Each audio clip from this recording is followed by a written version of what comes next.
Thomas Paine, Thomas Paine, Thomas Paine, Sam Adams, Sam Adams, Sam Adams, Benjamin Franklin, Benjamin Franklin, Benjamin Franklin. These men spoke up for what they thought was right. From their courage came such documents as the Declaration of Independence and the Constitution of the United States. From their willingness to speak what was sometimes unpopular but right, we enjoy such liberties as freedom of speech, the right to keep and bear arms, and freedom of religion. There are those who still wish to oppress our freedoms, and there are still patriots willing to stand up and defend life, liberty, and the pursuit of happiness. Men like Zeb Bell, who honor our founding fathers and what they stood for. It's now time for Zeb at the ranch, speaking up and defending your freedoms.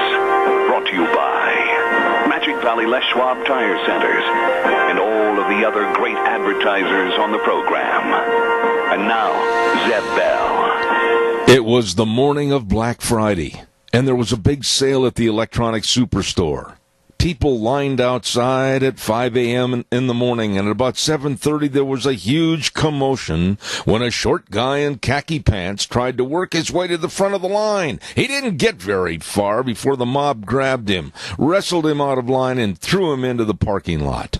The little guy got up, brushed himself off, and tried again. He was barely able to take another step before an even bigger mob attacked him and threw him out of line again. Undeterred, the man got up and started limping towards the front of the line a third time. "Are you nuts?" asked one of the red-faced mob members. "Don't you know you're just going to get tossed out of line again?" Yeah, I know," the man replied. "But if you don't let me get to the front of the line, I'll never be able to open the store."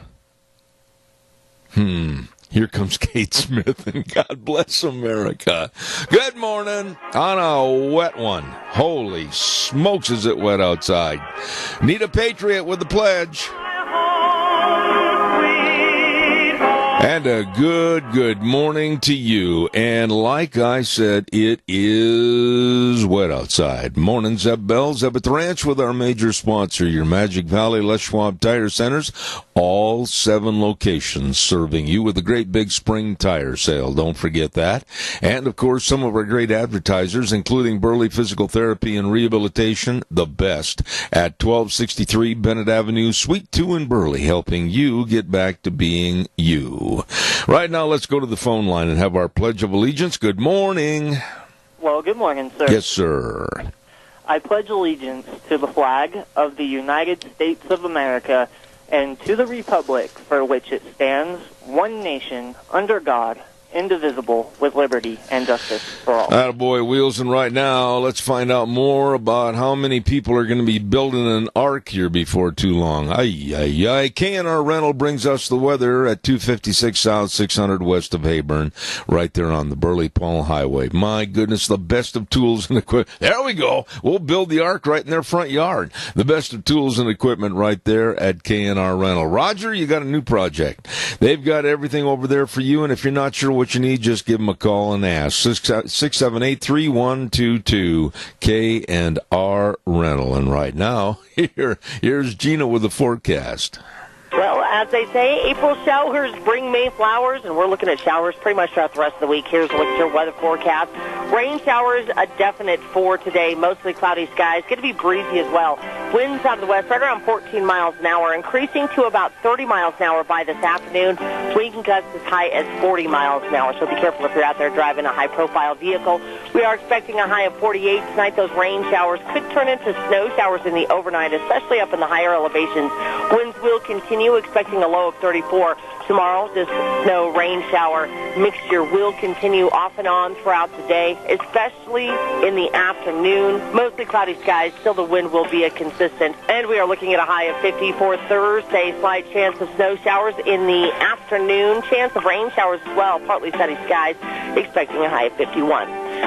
That's a look at your weather forecast for Zeb at the Ranch. Oh, it pains me. It pains me to have all that comment about snow and rain, but she does a great job putting it all together. Thank you, Gina. And the weather brought to you by K&R Rental, 256 South, 600 west of Hayburn. Like I said, on the Burley-Paul Highway. They've got it all for you. They've got it all. I think I'll throw this in. And they also have all the Skag lawnmowers over there. And right now, if you can mow underwater, anyway, they've got it all for you at K&R Rentals, 678-3122. I want to remind you, too, coming up on Thursday, the sale that works for you. Burley Livestock Sale Yard, 1100 Occidental Avenue in Burley. Merv May, Cade Rogge, and Lance Udy. Sale every Thursday at about 10 o'clock. And, of course, for cattle consignments and sale information, call them at 678-9411. Burley Livestock Sale Yard, 1100 Occidental Avenue in Burley. Sale on Thursday. Don't forget. And a big shout out to Daryl's Cleaners this morning. You know, I said this the other day, and I had another call on my cell phone, and they said, What? I can take my clothes down there and they'll wash them? Yeah.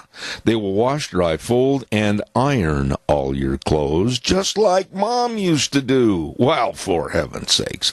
Along with the best in dry cleaning, all your rumply crumplies, they can take care of all your washing, too, at Daryl's Cleaners, 1223 Albion Avenue in Burley. You stop in and see my friends Kevin and Cindy today. We got a great program today. I'm looking forward to all the people that are going to be on.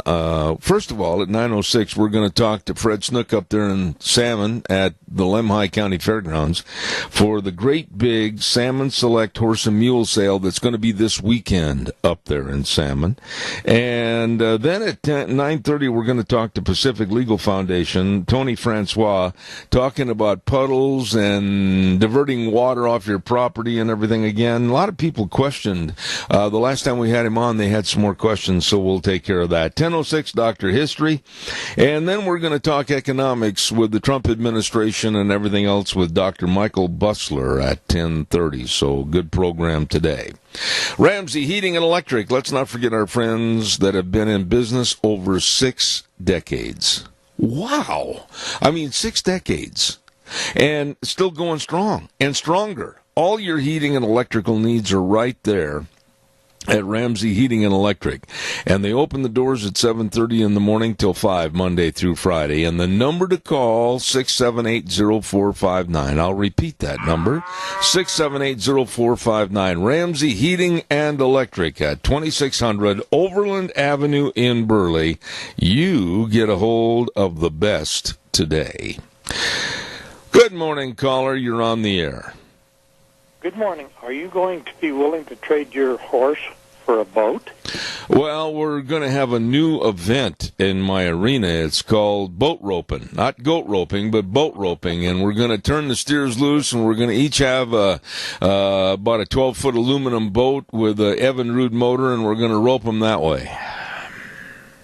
Well, that's what you call making real lemonade. No, I'm frustrated. I know a lot of people are frustrated with all this rain and wet conditions. I know the farmers, I know they're planting spuds, and they're just up to their neck in alligators trying to figure out how to get everything done. And this is really, I don't know how it is in Burley this morning, Keith, but it's soaking out here. Oh, it is. It's coming down pretty good. Well, what can I do for you this morning quickly? Well, I was really alarmed when I was watching Fox News first thing this morning.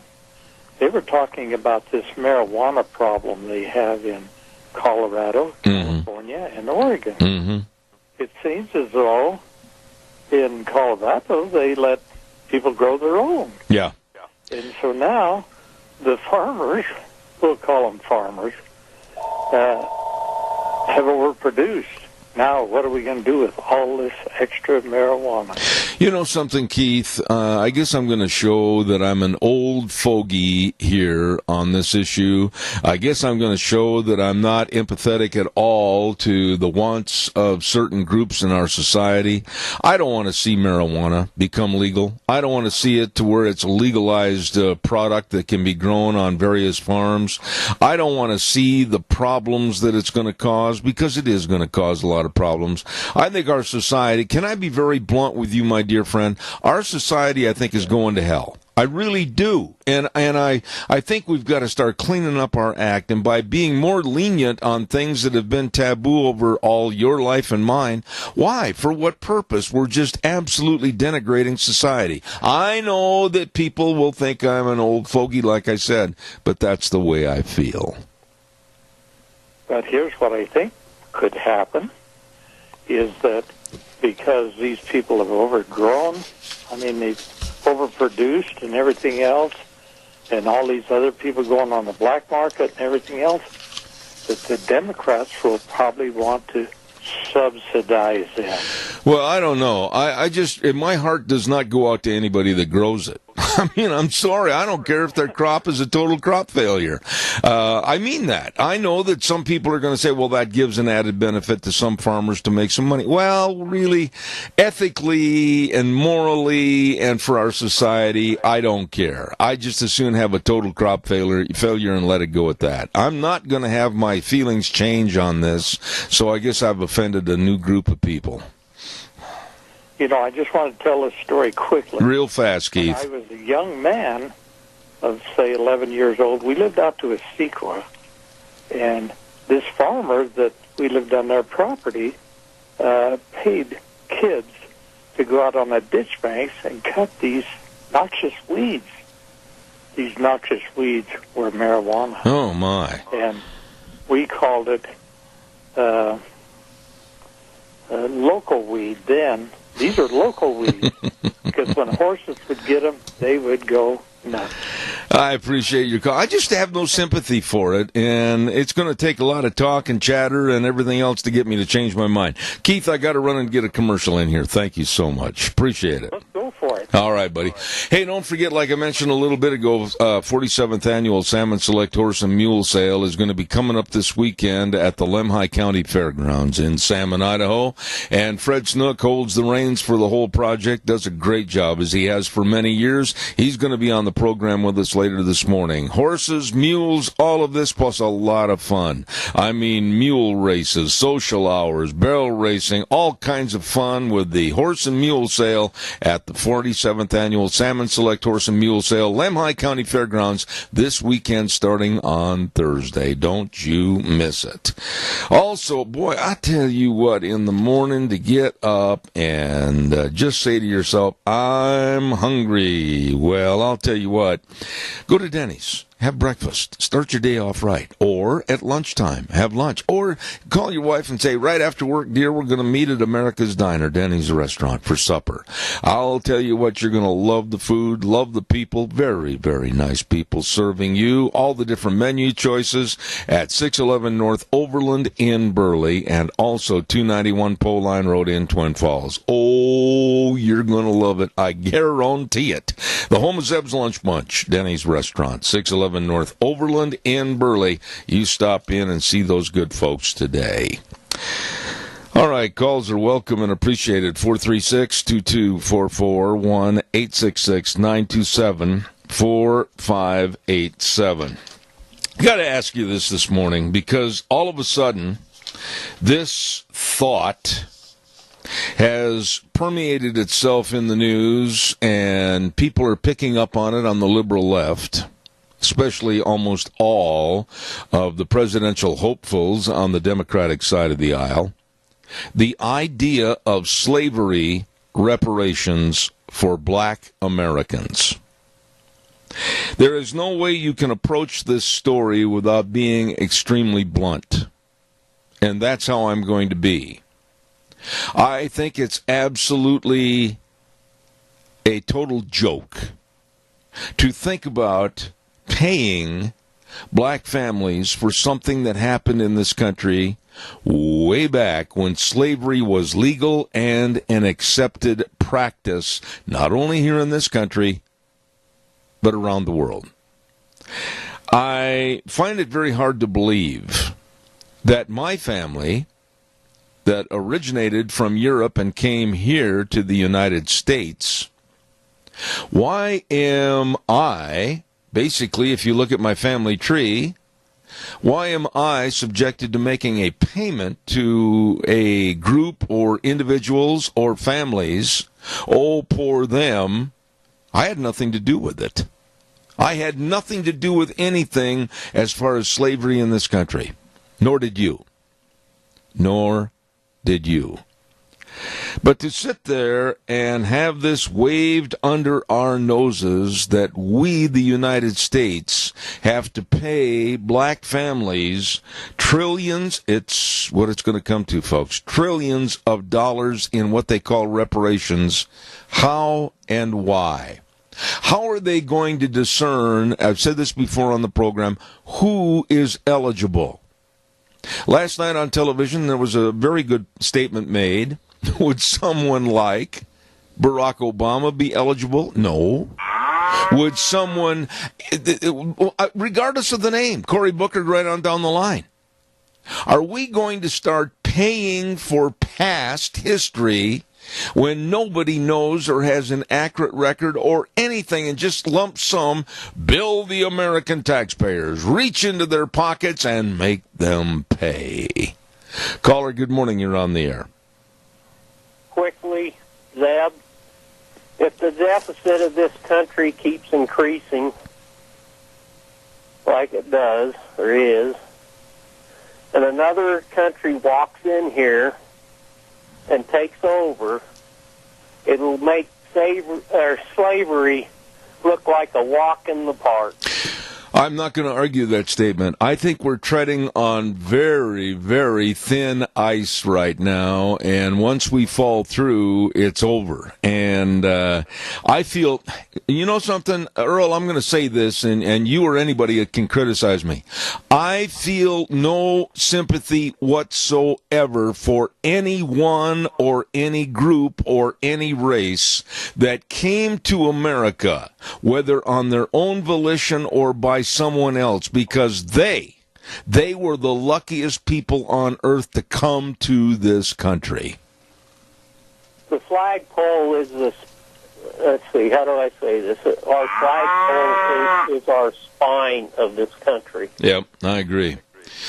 But I tell you what, the way the Democrats are going on this, Earl, whether it's Beto O'Rourke, and I don't even like that first name. I'm going to call him Robert. That's his real name anyway. Or whether it's Elizabeth Warren or Kamala Harris or Julian Castro or whatever. These people are just absolutely bent over backwards to make sure the American public, oh, you're sinners, you're evil people, so you have to pay black reparations. Earl, that's when I'm going to advocate on this program, stop paying your taxes. I agree with you, Zeb. All right, sir. Hey, God bless you for your call. Stay nice and dry up on the mountain this morning. I'll take what moisture we get. This has been a little short on this up here. These storms have been splitting and going around. Oh. Okay. I'll take what you send us. All right. Well, I'll send you a lot more. Thank you very much. I appreciate it. I appreciate that. All right, sir. There's a way of paying you back. Thanks, Earl. Hey, yesterday I was into Burley Physical Therapy and Rehabilitation. Boy, did I have a workout there yesterday. Old Nick put me through the measures, I'll tell you. It was great. Honestly, I'm starting to feel better already. Burley Physical Therapy and Rehabilitation at 1263 Bennett Avenue, Suite 2 in Burley. They can help you get back to being you, whether you're recouping from an accident or surgery or aches and pains, aching and paining. I'll tell you what, you better get a hold of Nick Greenwell and the rest of the staff today. They are so professional in the way they address your problems. Please get a hold of them today, 678-1191. Burley Physical Therapy and Rehabilitation at 1263 Bennett Avenue, Suite 2 in Burley. You get a hold of them today. Hey, I got some new information this morning about our friends over at Rain for Rent with Jake and the rest of the crew. They have the telemetry annex boxes. Now, I am never going to say that I know all things good, bad, ugly, whatever about irrigation, because I do not. I do not. I respect people like Jake and the crew at Rain for Rent, your Reinke Diamond dealer, because they know all the ins and outs of all the latest technology. They've got the telemetry annex boxes for any pivot, and you can run the whole operation change through your phone. That's right. I mean, I'm amazed that you can be sitting there at dinner some night and go, well, I got to talk about this pivot for a minute and change it on your phone. The latest and most powerful pivot control technology through Rain for Rent. Dedicated sales staff and service staff serving you at 134 South, 600 West of Paul. Number to call, 438-5065. Jake, thanks for that information. Of course, Rain for Rent, your Reiki Diamond dealer serving you. Calls are welcome, 436-2244, 1-866-927-4587. You want to pay? You know, when the blacks came here as slaves, they were brought here mostly by black slave traders. And that was an accepted practice at that time. What are we going to do on everything in anyone's history, any country's history, as far as, excuse me, condemnation and hatred for what they did? We can't go back 200, 300 years ago, or even more or less, and condemn what was accepted practices during those days. What's over is over. What was done is done. Caller, good morning. You're on the air. Morning, Zeb. You're right. What's done is done. We need to learn from our past, not expound upon the problems that it caused.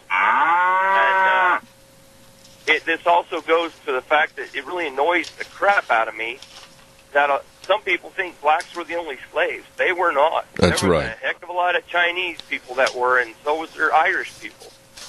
And so with the reparations, is that going to go back to pay back those ancestors? It could. Just for the black people? No, it could. I mean, there could be multiple sins that we have to pay for. And by the way, where does it say that all of a sudden Riley and your family and Zeb and his family or Earl and his family, everybody, oh, you nasty white people, we're going to make you pay for the sins and the badness of the whole world all the way through history? My goodness, you want to have race wars, you're going to get them. You betcha. And here's the thing about it. As far back as I know, my ancestors didn't come to this country till the late 1800s. Yeah. Yeah. So they didn't come from a very good spot either. Yeah. No, I know exactly what you mean. The discernment as to how these people are going to be paid is absolutely ludicrous, and how they're going to figure out. I'll tell you where the money's going to go, Zeb, and you know just as well as I do. It isn't going to go to families. It's going to go to some bureaucrat's pocket. It's going to make the rich richer and the poor poorer. It's going to eliminate the middle class. There won't be middle class. There will all be poor and rich. There will be a monarchy and a serf, if you will. No, I agree. They want it because they just want the money, the power, the greed, and it will destroy us. Because you know what happens when people get too greedy?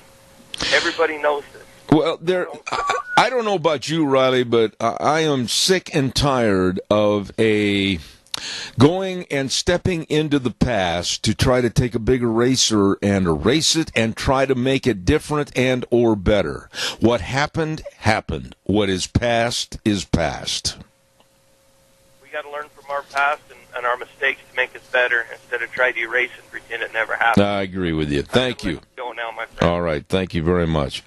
No, I'm really upset about this. And some of the comments made, like Sheila Jackson Lee, Texas representative, naturally a Democrat, has put together a movement on a House bill, H.R. 40, last week, that would establish a commission to study slavery reparations, and the caucus will attempt to figure out what this type of commission could be capable of in the near future. This is really scary. This is really scary when you have the people like Al Sharpton and Kamala Harris and Robert O'Rourke. And they want to study this on this commission that they want to set up, by the way, at our taxpayer dollar expense, and then get back to us and say, this is a supposition on my part, oh, Whitey, you owe this much money. You owe $7 trillion in reparations to black families. Oh, really? Well, how do we discern who's going to get what? Well, that family didn't come here till 1923. They were not slaves. Give them a check anyway. You know, this is going to cause so much of a rift that I think what happened in the 60s is going to be a cakewalk. You cannot pay for the past. You cannot change the past. You cannot whitewash the past. So that all of a sudden our future children in history class will not even know and or read about what happened because it's been whitewashed and it's gone. It's gone. Never happened. Caller, I'm going to ask you to stay there for a minute. I want to remind everybody about Mad River Laser at 502 East Street in Rupert. Love these people. They are so good right next to the Youth Ranch on the square.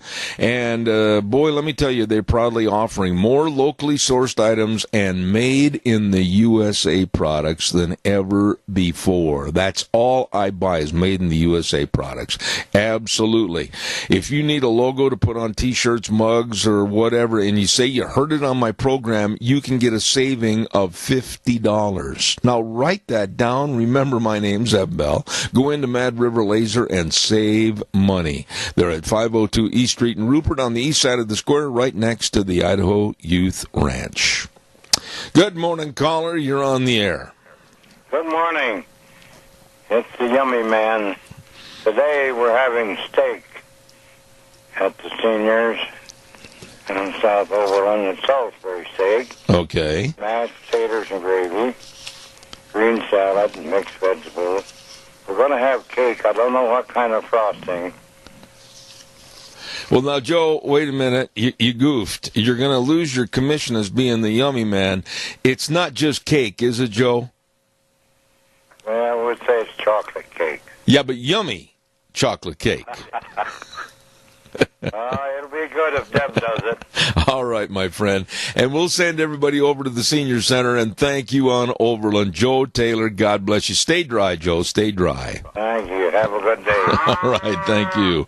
Caller, I'll be right there. Don't forget, coming up this weekend on Saturday, oh, my. They've got a ripping good sale coming up at the Minidoka County Fairgrounds. It's the Spring Community Sale this Saturday, put on by Rogge Auction Company.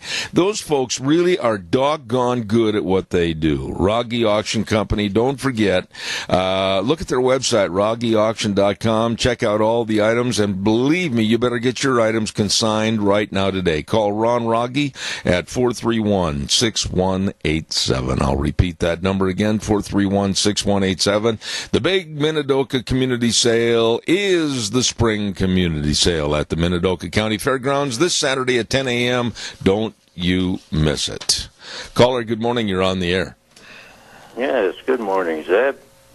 Reparations would be another racket run by the Democratic Party. They would put people like Jackson and Sharpton in charge of it, and that money would disappear so fast, nobody would know where it went, and it would be covered up by the Democrats. This will be covered up as far as an increase in your taxes, and then there will be the weeding out and chiseling out of your taxes that you pay to go to reparations. I'm absolutely adamant that when we start paying for so-called sins of the past, whether it's 200 years ago or whatever, we've lost our minds.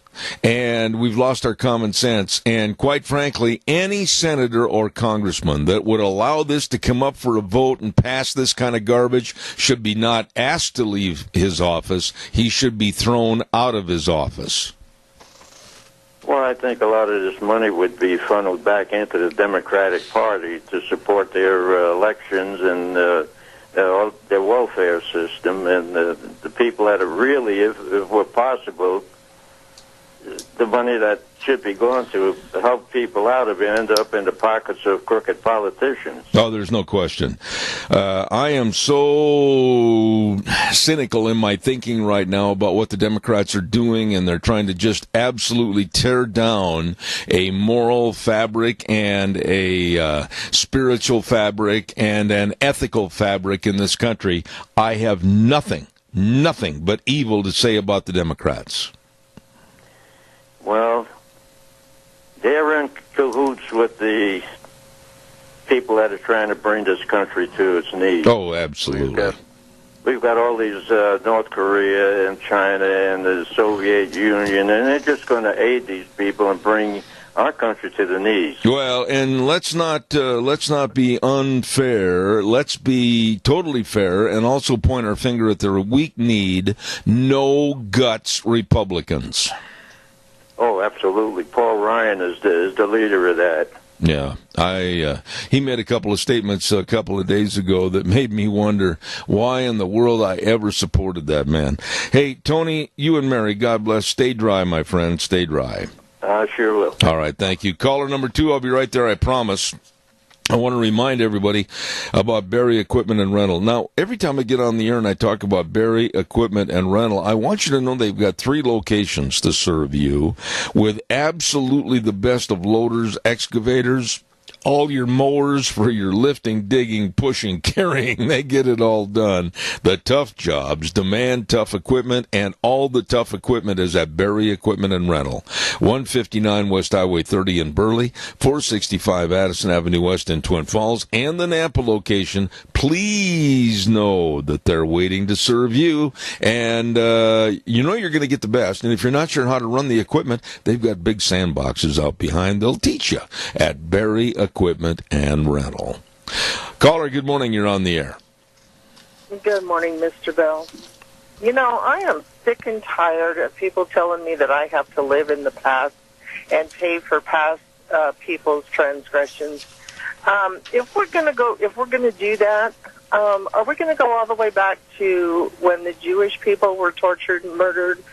Germans were put in, prison camps. Our American Indians, we took everything away from them. You don't hear them, complaining about, being paid back for, what the white man did. I'm sick and tired of these people telling us that we have to do whatever they pass in Congress. That's a bunch of poop. Well, the thing I'm worried about is this is just a little road sign that is warning all of us that if we take the highway of voting for Democrats and putting lefties in office, whether it is the absolute economic downfall that we'll see, or whether it's the lack of borders and sovereignty of our country that we'll see, or whether it's paying reparations that we will see, I'm telling you, I don't think that there's anybody with any sane mind that should ever step into a ballot box and vote for a Democratic candidate, because all heck is going to break loose. Oh, I totally agree. I don't think they have a brain cell left if anybody votes for a Democrat. I've got some Democratic friends that are very level-headed, and they don't understand what they're doing either. But, if we allow them to keep progressing with their agenda, we're in deep trouble. Well, there are some good Democrats, but they're just like everything else. Why aren't they speaking up? Why aren't they kind of pointing their finger at the rest of their party and saying, like in the case of Donald Trump, going after his taxes? Now, Donna, your taxes are none of my business. What you and George make and what your taxes tell people is nobody else's business. Only the IRS and your accountant knows your tax structure. And like the dim Democrats right now, demanding that President Trump turn over his taxes by tomorrow. If I were Trump, I would just stand there and say, you people are complete buffoons. I'm not giving you the time of day. Yeah, I agree. They're just trying to find anything they can do to take this man out of office. And who in their right mind would volunteer to be treated the way he's being treated? Why would you want to? He gives away his salary. Yeah, you know. Even, Yeah, your point is so well taken. Who in their right mind? Well, that's the problem. When you look at Jerry Nadler and you look at Schiff and you look at Swalwell and some of these other total nincompoops demanding that the man give away his IRS papers, his tax returns, you do not have to do that. You do not. This is a land of the free, and you still have privacy. You do not have to turn over your tax returns to anybody. And unless an accountant calls me right now and say that that should be public information, that is idiocy, is what it is. oh, you bet. And you know what he did 6 years ago before he became I couldn't care less. Candidate? Yeah. It's none of my business. That's right. It's none of my business what he does with his money, even being president. And you know what? I've got to applaud the man, and I'm proud of him for giving his salary to, needy, to the veterans, to the military. I don't know of any other president in the history of the United States that has ever done that. Yeah, but I got another call, but I want to just have you respond to this quickly. Your tax returns and your tax information is your business. Mine is mine. Why is the president of the United States as a citizen any less than you and me? He's not, but the Democrats think he is. There you go. Thanks, Donna. Have a good day, my God friend. bless. Thank you much. Caller, I'll be right with you. Stand by. I want to remind everybody about Ark Animal Hospital at 750 21st Street near Connection Credit Union in Heyburn. And I urge you to write the number down, put it on your refrigerator, the dash of your pickup, whatever. When your animals get sick and you got some unhealthy conditions, please give them a call. They can help. They're a mixed animal practice, large and small. They can help you. Ark Animal Hospital with Dr. Bill and the crew in Heyburn, and the number 678-1177. That number again, 678-1177. They do have the warm hearts for the cold noses.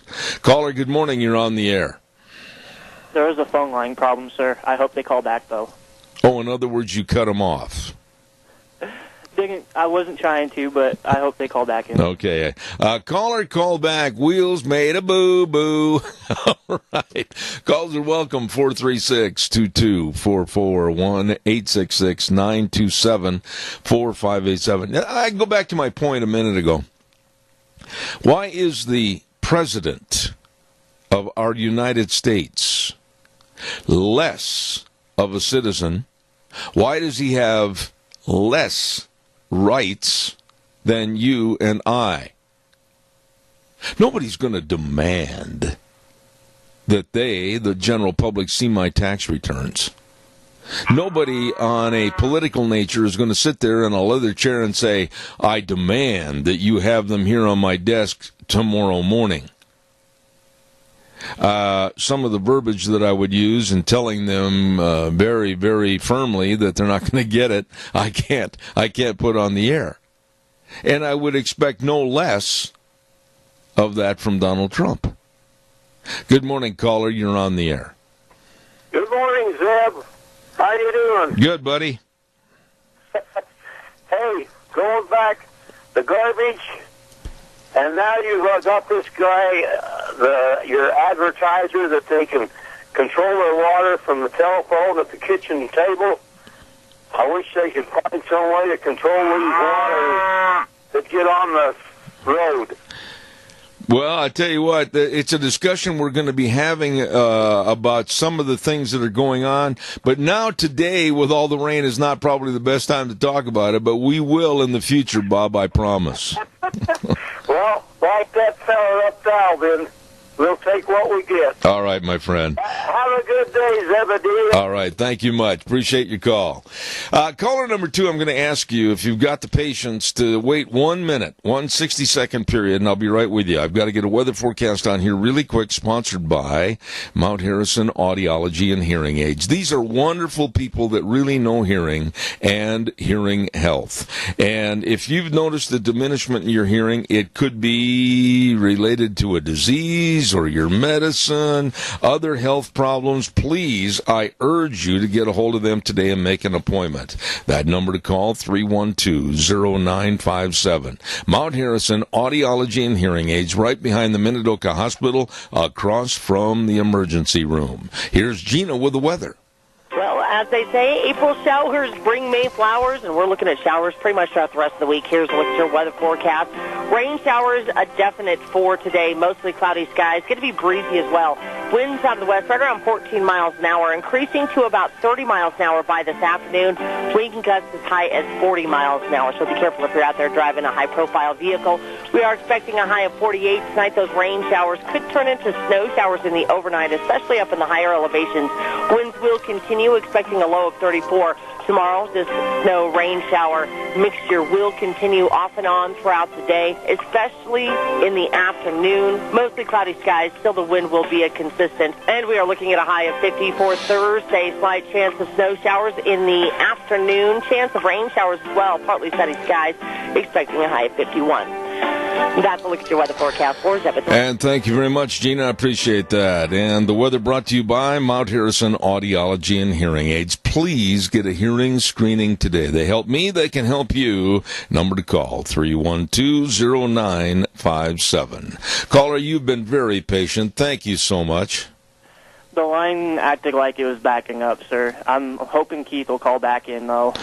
What do you mean backing up? It was going beep, beep, beep? Is that what it was doing?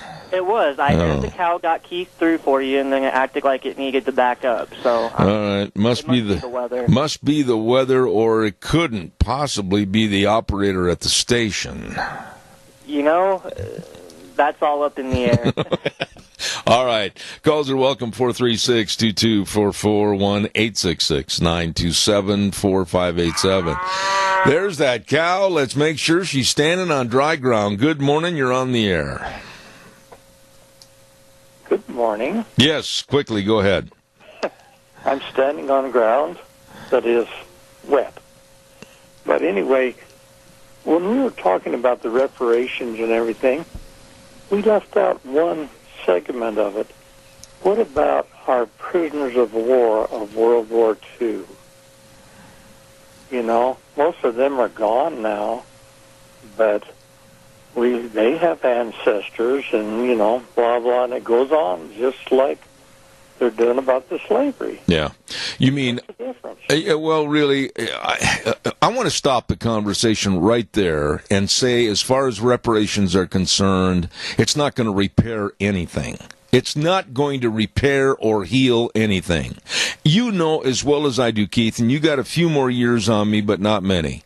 You know as well as I do that when you start making forced reparations or a forced trying to heal past transgressions, all you're going to do is open up more cuts and abrasions, and you're going to cause more problems. This is nothing more than to create a divided and hate-filled society. And I find these people like Kamala Harris and the rest of the Democrats absolute nincompoops. I do too, and especially when Kamala Harris's father was either a slave owner or a slave trader. Yeah. Now, I haven't heard anything from her. No, it wasn't her dad. But anyway, I don't even want to get into it about who and their family tree or whatever. All I'm going to say is that I will absolutely be an advocate of not paying one dime to the government and in a form of a tax revolt if they start to force people in this country to pay for historical happenings of over 200 years ago. My gosh, where is our common sense? You know, even nowadays, without reparation or anything else, people are always trying to figure out a way to dodge their taxes. Now, I had a friend of mine tell me once that he was glad to pay taxes because for the taxes he paid, he got services like police departments and things like that. So he got money for his taxes, and he didn't mind paying them. He was proud to. Well, we all should pay our fair share, but there's the key words, our fair share. But when you take money from people to pay for basically a figure and or group that you don't know who they are, you don't know what the numbers are, you don't know what the qualifications are, you don't know why, then absolutely I would be in the middle of a tax revolt saying, I'm not paying one dadgum dime to this absolute lunacy. Yeah, and what would wind up happening is somebody who is quite well off would be able to receive it just as though they were poor. Oh, yeah. I mean, there's this commission that they want to put together, this Slavery Commission and Reparations Commission. Watch it. Watch it, Keith. Listen to it, because I'm afraid that all of a sudden it's going to be sprung upon the American public, and they're going to try to put this thing into effect. I don't trust the Democrats as far as I could throw this whole studio. Got to run. Thank you very much. Appreciate your call. Thank you. When times get real tough, I'm just going to come live with you. Yeah. All right. Thanks, Keith. Appreciate it. Have a good day. Now, I want to say one more thing about the Democrats and President Trump's tax return. You know, this demanding that they turn it over. They're acting like spoiled little kids. The collusion deal, that's a dead horse that they better get a backhoe and bury. And now they're going into other aspects. Well, we'll get him on this. Well, we'll get him on that. Well, we'll stir up the pot on this. Well, over and over, and one dumb Democrat on television the other night, and this was really a stupid thing to say. He was pressed a little bit as to how they were going to do this and try to get these tax returns, and he said, well, it's not really that we're questioning President Trump's taxes. We just want to make sure that the IRS is doing a good job. What? Come on. We just want to make sure the IRS is doing a good job. Well, what about Joe Smith or Frank Jones or any of these other people in America? Why don't you see if the IRS is doing a good job on their taxes, too? This is just nothing more than harassment. Write that word down. Harassment of the President of the United States. They hate this guy. They hate this guy. And they are absolutely going to pick pimples until they bleed in any way they can to go after him. It's nothing more than harassment. Don't forget our friends at your Magic Valley Les Schwab Tire Centers. Oh, and I've got a note here that really is a good reminder because of all the potholes and everything all through the winter. This is a great, great time to make sure that you get your front end alignment checked on your vehicle. Oh, you hit a couple of those. I hit a hole yesterday. I think it was the mother of all holes, and I'm going to make sure that I get my front end alignment checked on my vehicle. Absolutely. This is a perfect time to get that done before you really start driving for spring and summer. And don't forget, at all the Magic Valley Les Schwab Tire Centers, they're having a great big spring tire sale right now where you can save a bunch. That's a lot. A bunch of money. You better get in there today. All the tires, all the tread designs for your cars, pickups, and SUVs at all 7 locations, along with the best in brake service, like I said, front end alignment, shocks and struts and batteries. You stop in and see Lane and Rupert, Dave on Blue Lakes and Twin, Mike and Buell, Mike and Jerome, the Twist family in Paul, Daniel on Pole Line in Twin Falls, and my buddy Randy on Overland in Burley. The best, your Magic Valley Les Schwab Tire Centers.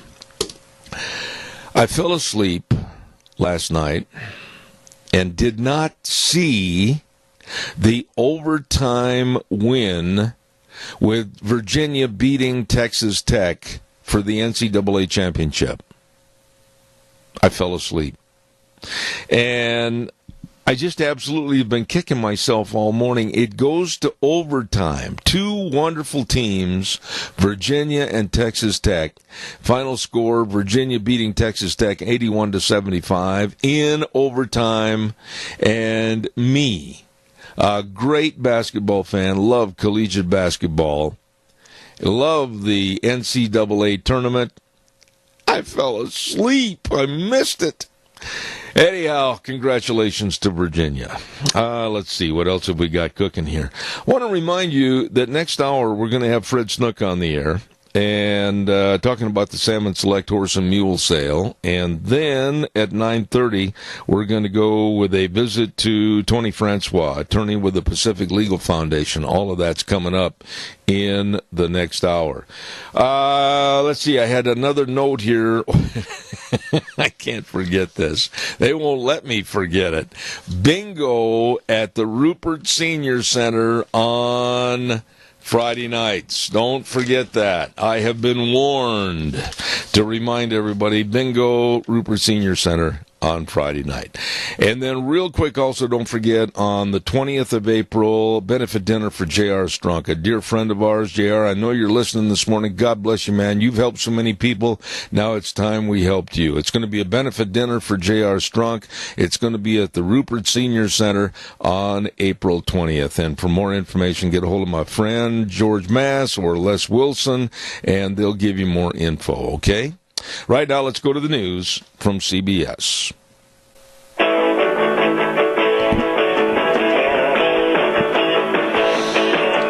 Oh, good morning. And try to brighten up the day with a little smile here to break through the clouds and the rain and the wind and everything else. Good morning, Zeb at the Ranch. And, of course, brought to you by our major sponsor, your Magic Valley, Les Schwab Tire Centers. All 7 locations serving you with the big spring tire sale going on right now. And don't forget, too, some of our great advertisers like Burley Physical Therapy and Rehabilitation at 1263 Bennett Avenue, Suite 2 in Burley, helping you get back to being you. Right now, without further ado, let's listen to this good word for Western Waste Services. From the canyons of the Snake River and all across southern Idaho, we're always at your disposal. Western Waste Services, we care about our community, our resources, and this great land. Western Waste Services is lending a hand, always at your disposal. Western Waste Services. You know, there's so many things that they offer over at Western Waste to serve you, and a lot of you, as soon as it dries up a little bit, you're probably going to want a dumpster to clean the garage, or maybe clean out the house, or whatever. They've got dumpsters in various sizes. All you need to do is just give them a call at 734-6969. Tell them what you need. They'll drop it off. You fill it up. They'll come and get it. Can't beat that. You call them at 734-6969. Western Waste Services, and it's true, they are always at your disposal. Let's not forget, too, our dear friends at Patterson's. Hello, Curtis and Lorena. These are nice people. I've got to get back in there and see them again. And if you've got a tax refund coming, hey, why not treat yourself, your family, and your situation? Maybe you'd like to have a home theater system. Well, at Patterson's, they've got them. Or maybe you need a new television set. Yes, sirree, Bobby. They've got Samsung, Sony, Toshiba, and many others. And complete sound systems and car stereos and speakers. Wow. And the HughesNet Internet. All of this right there at Patterson's, 421 East Main in Burley. They're open Monday through Saturday, 9 to 6, and they're waiting to serve you at Patterson's in Burley. Want to also remind you, too, about our dear friends over at Hanson Mortuary. Hello, Joel Heward and his staff and his family. Such nice people, and always serving you and your family with the best possible support and comfort at a time that is so critical when there's the passing of a loved one, always with the highest ethical standards, with unquestioned integrity. Please write the number down and call them, 436-5636. That number again, 436-5636. Hanson Mortuary at 710 6th Street in Rupert. And Joel Heward also serving you and your family at Morrison Payne Funeral Home on East Main in Burley. We're going to go to the phone line right now, and with us on the telephone is a gentleman that's getting ready. Oh, boy, I tell you what, he's getting ready for a great big horse and mule sale up at the Lemhi County Fairgrounds this weekend. Fred Snook, how are you? Well, good, Zeb. How are you doing down there? Well, not too bad. I would imagine that right now it's what they call crunch time. You're getting all set starting on this Thursday for a lot of big fun things going on up there at the 47th Annual Salmon Select Horse and Mule Sale. We sure are. In fact, we're just headed out there to the fairgrounds. Been a lot of moisture here. Steady rain yesterday and all night, so good for the country, and grass is turning green here in the Lemhi Valley. But yeah, we're all set up. You know, Zeb, we got the new big sale barn out there. Our old barn collapsed 2 years ago, and the last 2 years we had the sale in a big circus tent. But now we've got the big new metal building, and it's quite impressive. So those of you who haven't been up to Salmon to see that, we sure welcome you here to the sale this year, because it'll be bigger and better than ever. You know, let me ask you something, Fred, in regards to the name, 47th Annual Salmon Select Horse and Mule Sale. What does that word select mean to your sale, and why is your sale so special? Well, thank you, Zeb. What it is we are a membership. We select our members and the horses and mules. So it isn't just an open consignment sale. And we limit the number, about 130 horses and roughly 60-plus mules. So the point being is not the average person can just call up and consign. And many of our members have consigned year after year after year after year. So they are select horses and select mules. They come from all over the country. This year, one of our members is from Georgia. 2 mules. We have a mule coming from Texas, Zeb, and 7 horses from Texas. Members from California, Colorado, and then all throughout the regular Northwest, from Ely, Nevada, to Spokane, Washington, Great Falls, Billings, Montana, all across southern Idaho. And so we go out of our way to select members from various points throughout the whole nation. Mm-hmm. So that's how, over the years, we've accumulated and adopted that name, the Salmon Select Sale. Let me ask you this question then, Fred, and I have been very impressed with what you do over the many years you've advertised on my program. The mule business, if you will, it seems like it's getting a lot more popular. Why? Absolutely. Well, why is the quality of these mules have really, really increased. And how that is, the mule is a cross, and they are breeding these jacks to far better mares, a lot of registered quarter-horse mares, and you'll see that in the mule's head. A lot of these mules today basically have a horse head and more of a horse body, because just their ancestry and their heritage as they breed these jacks to these better mares, you're going to get the higher quality mules. Then that mule is a good mule for trail riding. When we first had the mule sale 20 years ago, most of those mules were pack mules, etc. Today we have very few pack animals in the sale. People that come and buy, they're looking for a trail mule, a recreation mule that they can ride just like they would have been riding horses in the past. Mm-hmm. And a lot of people have their preference for mules. So that's how that's increased. So the mule part of the sale is going to be on Friday, and then, of course, the big horse sale on Saturday.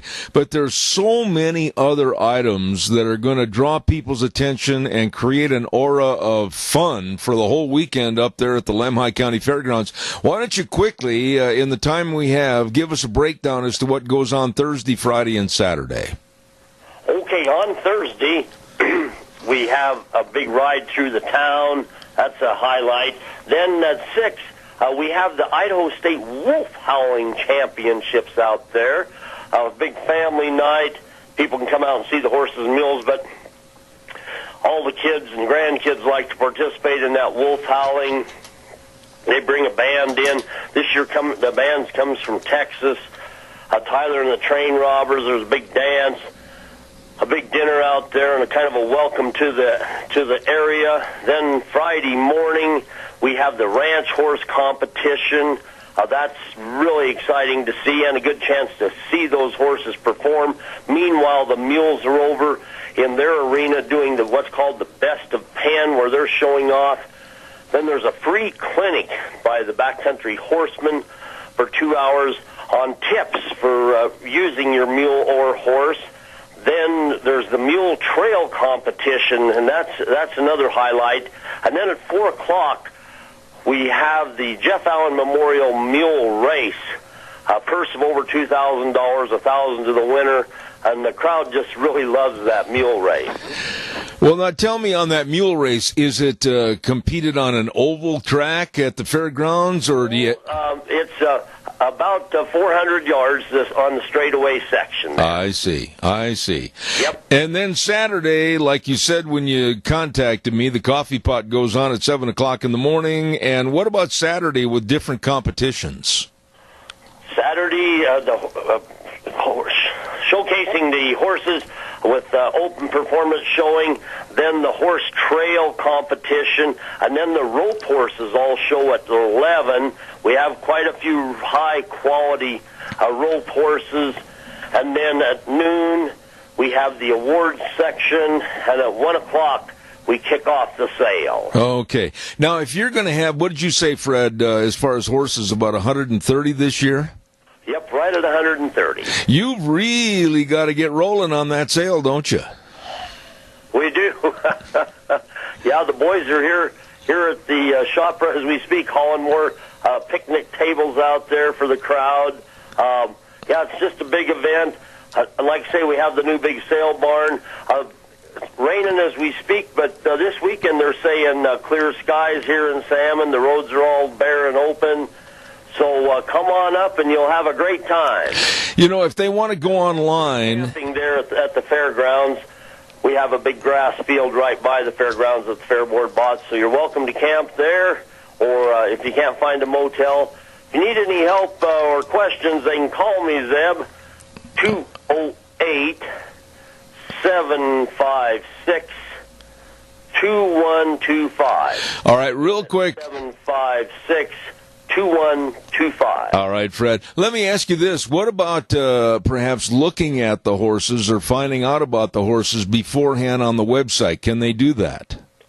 Absolutely. Boy, we have a wonderful website. It's Salmon Select Sale, all one word. SalmonSelectSale.com. Has colored photos of the mules and horses, a lot of videos on there, and then the big written write-up of the horse, but mainly, in addition to the write-up, you're going to get to actually see the photos and see the videos of a lot of horses. All right. And we have internet bidding. If you can't actually make it to the sale, you can sign up for that internet bidding and or phone bids. Okay. Man, I'll tell you what, Fred, you've done a tremendous job on this sale over the many, many years. I hope you've got a lot of help and you're not taking all this on your shoulders, because it's a hard job. Oh, yeah. It is a lot of work, but a lot of fun and satisfaction. And always good to see a successful sale and see people happy with their purchases and the seller's happy with their sales. All right. Well, I want to tell you how much we appreciate you. We're going to send everybody up there this weekend. 47th Annual Salmon Select Horse and Mule Sale at the beautiful Lemhi County Fairgrounds in Salmon. Fred Snook, God bless you, man. Thank you so much. Okay, Zeb, and thank you. You better come on up. I'm hoping to. Thank you, my friend. Okay. Okay, see ya. You betcha. There is a nice man. I've known him for quite a few years when they come on the program and advertise. And just super great guy, hard worker, putting this thing together again for this year. 47th Annual Salmon Select Horse and Mule Sale at the Lemhi County Fairgrounds up in Salmon. And we urge you to get on up there and have some fun. It's going to be a lot of fun. Also, I want to remind you of something else going on this weekend on Saturday, and it's going to be the Great Big Spring Community Sale over at the Minidoka County Fairgrounds, and it's put on by Rogge Auctions. Oh, Ron, Rogge, Cade, Rogge, Jade South, the whole crew, and they're taking consignments right now, whether it's farm equipment, guns, livestock equipment, loaders. Please, please, please go to the website, RoggeAuction.com. And call Ron for consignments today, 431-6187. That number again, 431-6187 for the big spring community sale at the Minidoka County Fairgrounds this Saturday starting at 10 a.m. I would love to have some calls, and we'll talk about anything or everything that you want to visit about for the next couple of minutes. And give us a jingle on the landline, 436-2244, 1-866-927-4587. I got a little something I want to ask you about this morning, get your opinion. I said, and I'll stand behind this, that with the increasing numbers of Muslims getting involved in our political scenery back in Washington, D.C., like the freshman representative, Democratic Minnesota Representative Ilhan Omar, that has already caused a lot of dissension, that has already created a little more than just a small smidgen of animus between our country and Israel. Now she came out and she called White House senior advisor Stephen Miller a white nationalist, and she suggested that he is also a fascist because he has been appointed by President Donald Trump to lead the U.S. Immigration and Customs Enforcement Act, which is ICE, and she, Ilhan Omar, said that the fact that he still has influence on policy and political appointments is an outrage.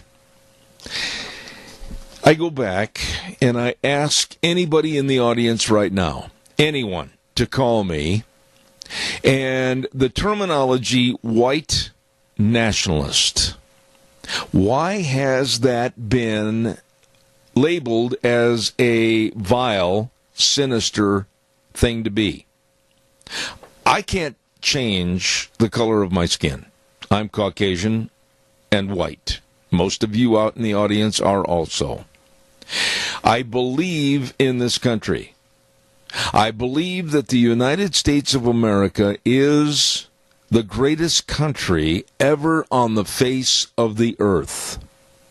I am very proud to say the Pledge of Allegiance to the red, white, and blue flag of the United States. I am very proud to stand for the national anthem.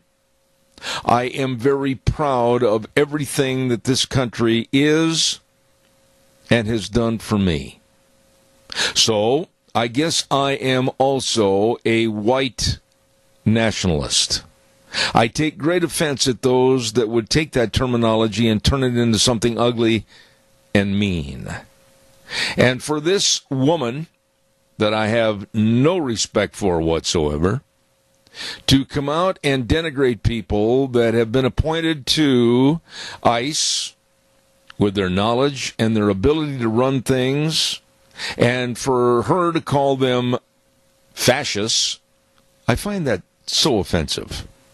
But it's going to get worse. It's going to get a lot worse with the type of people that are being elected on the left side of the aisle. What are your thoughts? Give me a call, 436-2244, 1-866-927-4587. Don't forget Mondays at 10:30 right here on Zeb at the Ranch. We have Vicky's Country Gardens and our great program called Green Thumbs, Dirty Knees, and Vicky's Country Garden. And, of course, Vicky's Country Garden at 185 South, 600 West of Paul for all your gardening needs. While I'm waiting for your phone calls, I want to remind you about our friends at Lee's Furniture, Floors, and More at 459 Overland in Burley. Hello, Jeff. How you doing, old buddy? You need a new mattress. I mean, you rolled into bed last night, literally rolled into bed last night, and all of a sudden, whoop, where'd he go? Well, he's down in that crevice there someplace. You need a new mattress, and they've got all kinds of mattresses on their warehouse closeout, and many starting as low as just $2.99. So check it out for a good night's sleep at Lee's Furniture, Floors, and More. And you know, they've got all your carpeting and your floor covering. As a matter of fact, you can save a lot of money on spring floor coverings and carpet, and much of which you can save 50 to 70% off. Wow. You get in there today. See Jeff and the crew at Lee's Furniture, Floors, and More at 459 Overland in Burley. Really, really good folks. All right, calls welcome, 436-2244, 1-866-927-4587. I'd like to hear what you have to say about this, that, or anything that we've discussed this morning. I don't know if you heard about this or not. California Governor Gavin Newsom, you know, this guy, the pretty boy of Democratic politics, and has been elected as governor of the state of California, and is basically doing and saying nothing that's going to lead his state out of the filthy doldrums that have been occurring and getting worse every day in L.A., San Francisco, Sacramento, all the large metropolises down there with the homeless situation, the drug abuse, human filth, everything in the state of California. He does nothing. So what does he do? He goes to El Salvador. He literally, I'm not kidding when I say this, he goes to El Salvador to talk to the leadership of El Salvador on how to help the poor and the homeless. I'm not laughing at the poor and the homeless at all. Please do not misunderstand. I'm laughing at the lunacy of this.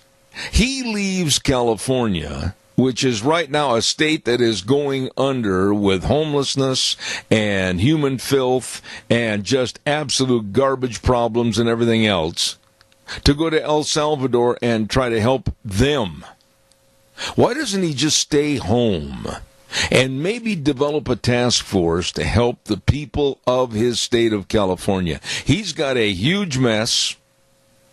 And he used this trip basically to go to El Salvador and condemn and damn President Donald Trump. Another Democrat leaves the country and just absolutely, with Trump in his target, he just levels him. It's despicable. Absolutely despicable. Want to remind you about our friends over at Let's Ride. Oh, my goodness sakes, I keep telling you every day, today might not be the best day to go out on a four-wheeler, but it's a good day to go buy one. So why don't you stop over to Let's Ride at 270 Highway 24 between Rupert and the World, where the fun is sold, and check out all the four-wheelers. They have got a showroom that is just absolutely chock full. I still don't know how they figured out how to get everything in there. And they're waiting to see you. They've got just the four-wheeler for you, your family, the side-by-sides. They've got it all right there at Let's Ride. Along with that, they've got a huge accessory department, and to keep you running, a great service department. Tyson and the rest of the folks over there, really knowledgeable people. You stop over to Let's Ride. They're open Monday through Friday, 9 to 6, Saturdays, 9 to 4, and it's true at Let's Ride. This is where the fun is sold. Really good folks. If you're going to be over in that area, I'd also suggest to you to be sure and stop in and see our friends at Cameron and Siemens Insurance. Everybody kind of puts insurance on the back burner. Well, I'll get to it maybe June 3rd. Or maybe, I'll sit down and I'll think about it maybe on November 1st or what. No. You better put down on your calendar today. Life insurance, health insurance, retirement planning, employee benefits, all of this and more for the protection of you, your family, and your business. So you get a hold of them today. Cameron and Siemens Insurance, Highway 24 in Rupert. That number to call, 436-4424. 436-4424. Well, by the way, too, don't forget at 10:06 this morning, we're going to have our dear friend paddle his canoe. He's going to be coming up to us by canoe this morning, and that is our dear friend, Dr. History. That's coming up at 10:06 this morning. Right now, we're going to go over to Wheels and see if he's got my guest ready to go from Pacific Legal Foundation. Yes, sir, I do. He's on the phone. Well, thank you. And right now, representing the Pacific Legal Foundation, a very good friend of this program, Tony Francois. Tony, good morning to you. How are you? I'm well today, Zeb. How are you today? Not too bad. We're a little wet. Where are you calling from, Tony? Down in California?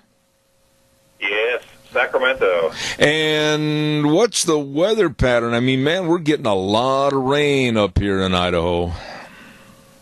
Well, we're on and off, rain and sun, and it's been in that pattern for several weeks now. We'll get a couple of days of clear weather, and then it'll rain again for a few days. Right now, there's a pretty significant weather system sitting over the Sierras. So the sky is clear here in Sacramento, but you look up at the mountains, and it looks like the end of the world up there. Absolutely. Tony, I'm going to bare my chest here and say that I think we're going to be talking about property rights here this morning, but I also wanted to be inclusive of any other topics that you wanted to throw in. So I'm going to let you kind of carry the ball across the 40-yard line and kick things off as to what we're going to discuss today.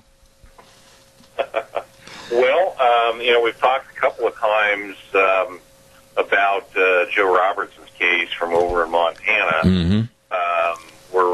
We've filed a petition on his behalf at the Supreme Court, asking the nation's highest court to overturn his criminal convictions for purported violations of the Federal Clean Water Act for building some firefighting ponds near a foot-wide, foot-deep trickle in a clearing in the woods 40 miles from the nearest navigable river. The sad update on that case is that we learned last week that Joe passed away on March 18th. We've asked the Supreme Court to allow his widow, Carrie, to take his place as his executor in the case, to clear his name and to protect her from seizure of Joe's estate by the federal government. One of the he was sentenced to two things: 18 months in prison, which he served at the hale age of 78 and 79 years old. Imagine being that age and thrown in the federal custody for 18 months. But he was also sentenced to pay $130,000 in restitution to the Forest Service, and that restitution award is enforceable against his estate. And so, the Supreme Court will decide this coming Friday whether or not to take the case, and we are hopeful that they will allow Kerry, as his widow and as the representative of his estate, to take his place in the litigation, to clear his name and to ensure that she is not impoverished by the government's actions. Tony, right there, I'm going to interject and ask, would you explain to me and my audience again what this 78-year-old man did that was so heinous, that was absolutely so destitute of anything lawful? What did this man do that put him on the bad target eyes of the federal government and throw him in prison? Well, as Joe himself put it to me near the end of his prison term, it says, I'm hearing, the federal lockup. He was at a federal prison in Colorado. And I got all these cons in here asking me what I did. And I tell them I built ponds. And they said, no, really, what did you do? I said, no, really, I dug some ponds for firefighting. And their jaws drop, and they cannot believe that, amidst the real crimes that get committed all the time, that somebody got thrown in prison for digging firefighting ponds. So Joe and Kerry ran a firefighting truck support business that is supplying water trucks to firefighting agencies during forest fire season. And he and Kerry live out in a fairly remote area in the woods, and it's everybody knows who lives in the western United States, this is an increasingly fire-prone landscape. Not a lot of water near where they live, but he knew that if there wasn't some developed water supply there, there'd be no way to fight fire if it occurred near their home. Mm-hmm. So he excavated a series of small ponds that capture some of the water from this foot-wide trickle that runs through the clearing near his house. And so they filled up with water, and then the area is configured so that if you needed to, you could get those firefighting trucks backed into the ponds. They could pump water into the trucks, and they'd be ready to go. And so that's why he did this. And it's the kind of thing that I don't think in a million years most ordinary Americans would look at this little trickle in the woods, 2 to 3 garden hoses worth of flow. That's what the government's experts said in the case. And think, I bet I need the Army's permission to turn a shovel full of dirt near that trickle. But that's what they prosecuted him for. And after a hung jury in his first trial, the government went out and breached the ponds in order to create more flow in this little channel. And then after a second trial, they were able to convict him. And those convictions are what we're asking the Supreme Court to overturn. They being the perpetrators, the prosecutors, the federal government, etc., they literally, without building this thing any higher than what it is, they destroyed this man's life, his heritage, everything, didn't they? They just destroyed this man. Well, I'm put in mind of something the events that he was prosecuted for took place in 2013, 2014. But if you think back to closer to the beginning of the Obama administration, there was so the Environmental Protection Agency is one of the 2 agencies that administers the Clean Water Act. They were the agency that prosecuted him in this case. You think back to the early days of the Obama administration, there was a regional EPA administrator, not in that region, another part of the country, who made a lot of news by, explaining, his philosophy of enforcement. It would be like the ancient Romans.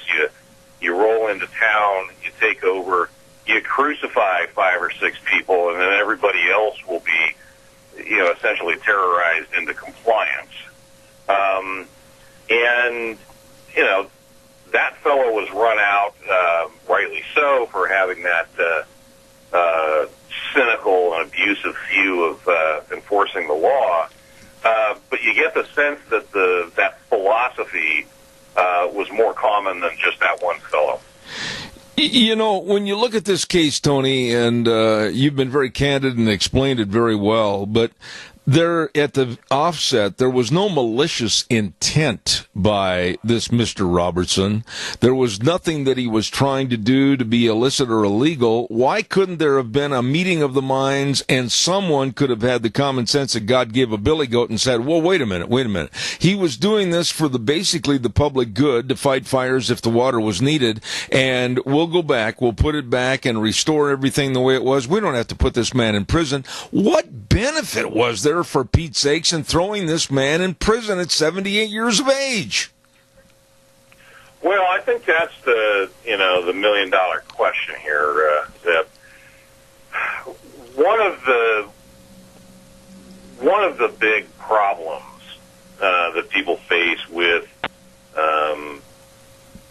a lot of federal laws like this is that the government doesn't have to prove that you knew you needed a permit.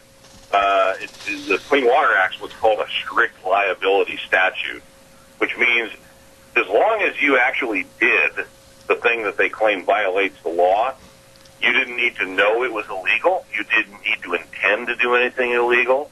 You didn't need to, do anything in bad faith. If you did it, they're gonna hang you with it. And it's not that long ago. Okay, it's election season again. So if they think back 3-4 years, there was a certain FBI director who made a certain comment about what a reasonable prosecutor would and wouldn't do. And this is one of those areas where you need more reasonable prosecutors. Yeah. You need to actually stop and ask yourself, is building some firefighting ponds in the woods deep in the forest in Montana the kind of thing that anybody should go to prison for? Yeah. Okay. So one of the things, for example, that's true about this case is the government never even tried to prove that any sediment or any pollutants from actually building these ponds ever found its way down to the Jefferson River, which is the nearest navigable river, 40 miles away. And the way the agencies and currently the courts interpret that law, they don't even have to show that. And so, this is the kind of thing that the law is interpreted too broadly, and then it is enforced too abusively. What about the family and the repercussions of Joe Robertson serving prison time and then passing away recently? It's such a sad story because it hurts me, and I never met the man, to think that he had to go to jail. He was a Navy veteran for our United States of America, and then he goes to jail for something like this. This is a sad commentary about our laws from the federal government today. Yeah, I would agree with that. It's, I met him. He was an older fellow, and, he had, like you say, he'd served in the Navy. He'd been in private business for a long time. It's difficult to actually understand what worldview or, how you think of what your purpose in life is if you're prosecuting cases like this. Yeah. That you would think, okay, the thing to do in this case is to have this guy thrown in prison.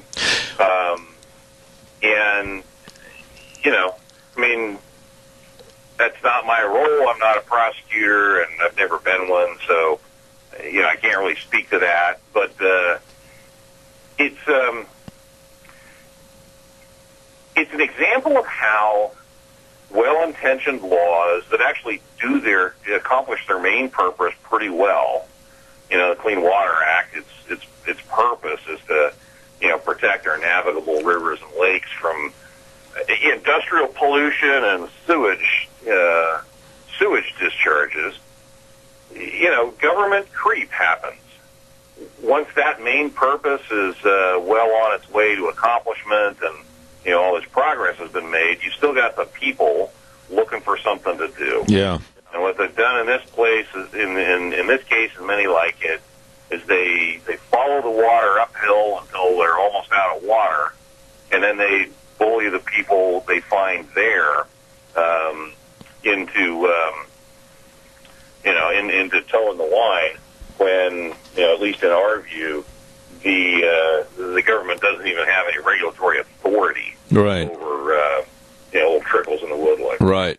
Let me ask you this. In a presentation to the Supreme Court, and let's say that you win the case for not only the Robertson family, but for a lot of us here in America, what happens then? I mean, what kind of reparations will be paid to the Robertson family? I mean, what's going to happen to his widow?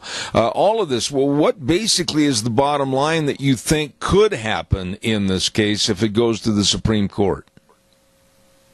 Well, there's two things. One, for Joe's widow, Carrie Robertson, the main thing we want to accomplish is his estate be protected from this $130,000 restitution judgment that otherwise would be enforceable.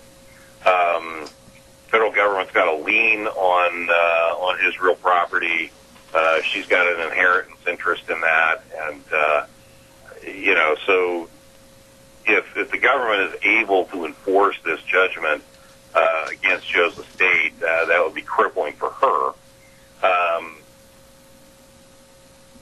So that's the first priority, is clearing his name so that she is not impoverished by the government's abusive prosecution of him. Mm-hmm. Now, writ larger, we're asking the Supreme Court to provide a clearer and more reasonable interpretation of the Clean Water Act, so that people will actually know, just from reading, being aware of the law, what it applies to, and have the court clarify that when the statute says things like navigable waters, it does not mean a couple of garden hoses worth of water running in a track through a clearing in the wood 40 miles from the nearest navigable river. So, one, justice for Carrie Robertson.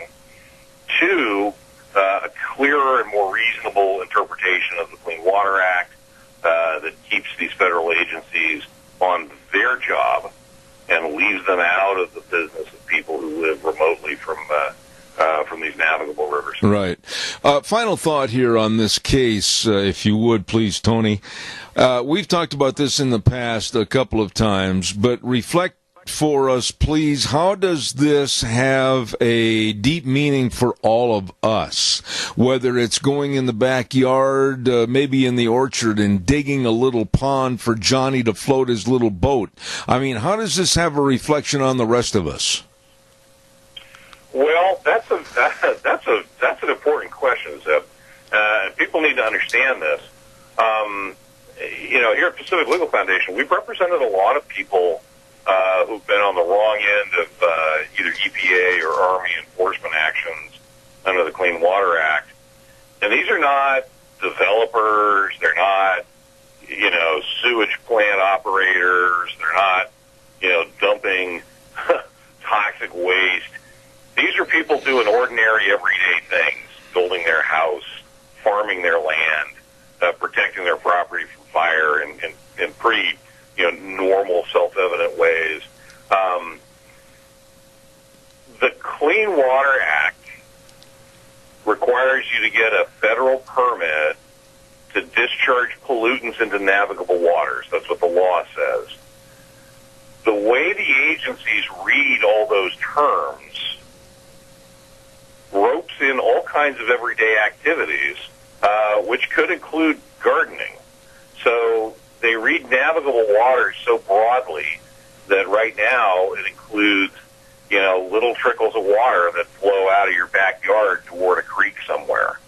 And they read discharge of pollutants so broadly that it would include running a rototiller through that little drainage swale that I talked about.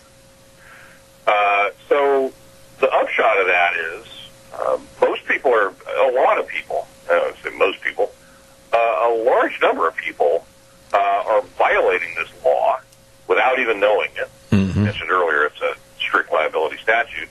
And they're at the mercy of federal enforcement. And, there's a variety of thinkers and writers who basically said, one of the ways you can live, one of the ways you can be subjected to tyranny is when everything is illegal, and then the police get to pick and choose, based on other factors, who gets prosecuted. And that's not the way the rule of law is supposed to work.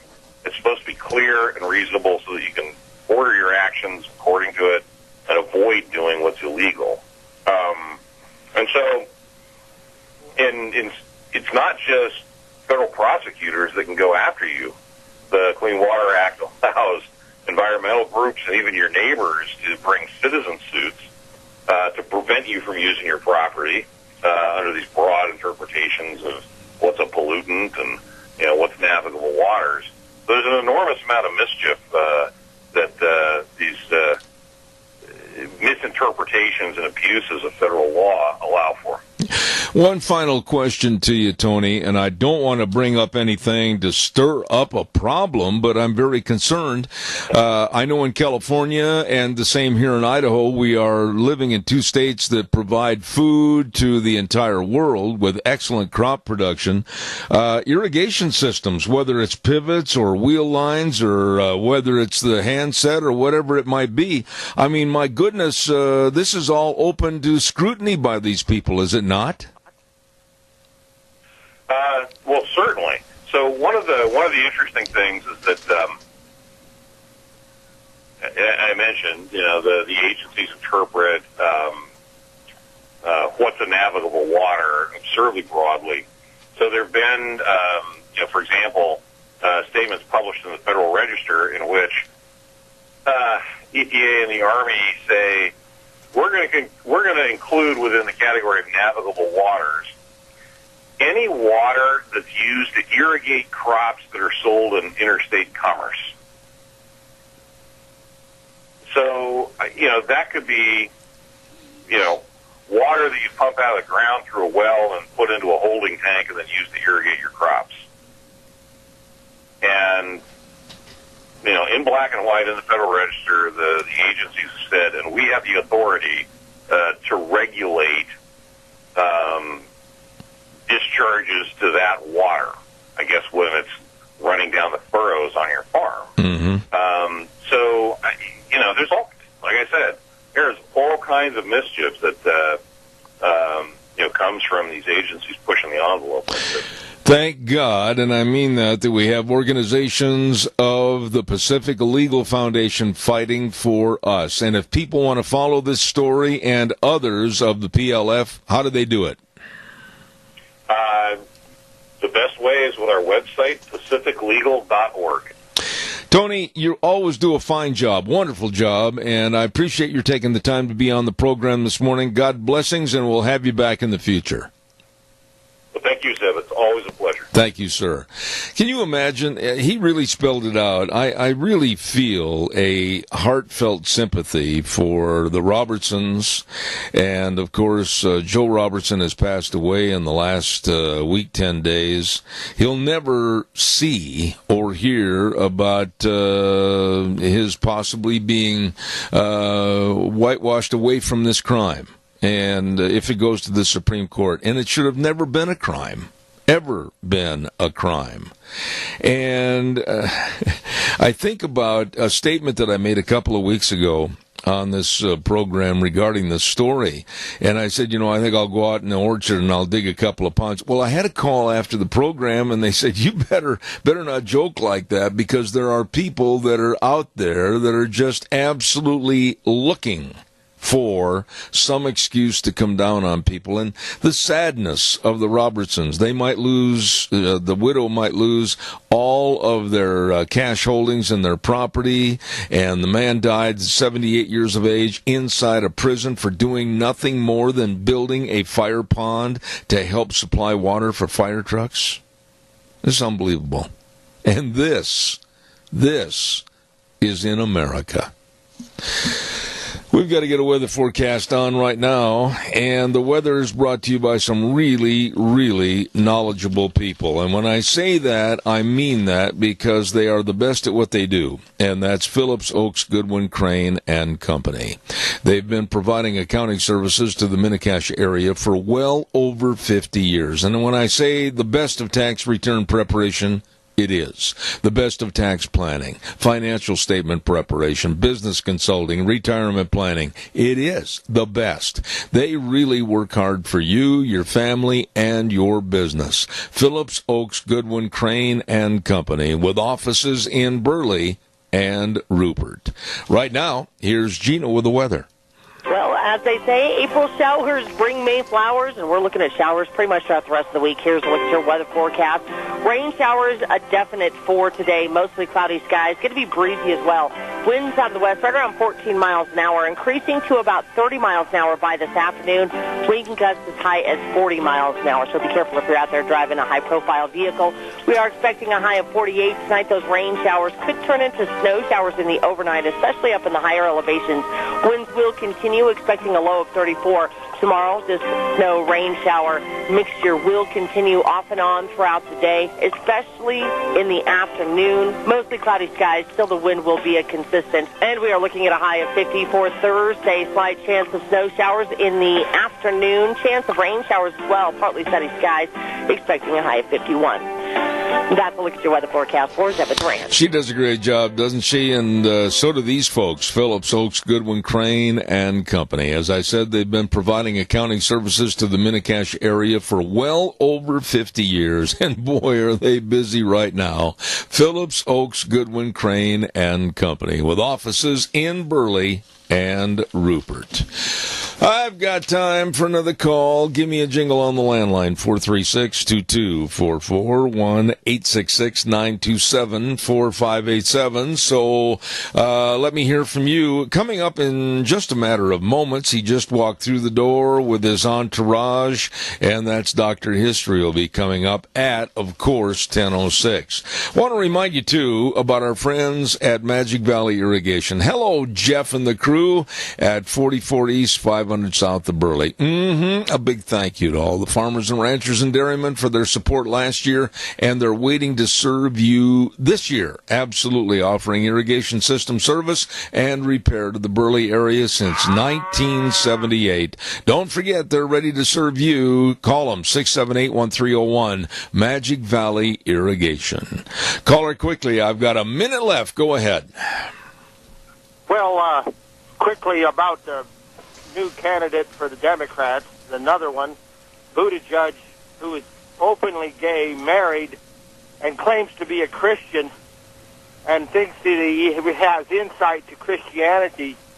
And I say to myself, you know, have you really studied anything in the scriptures to know that there is no gray area, Mr. Buttigieg? You know, it's unbelievable, these people and what they say they believe.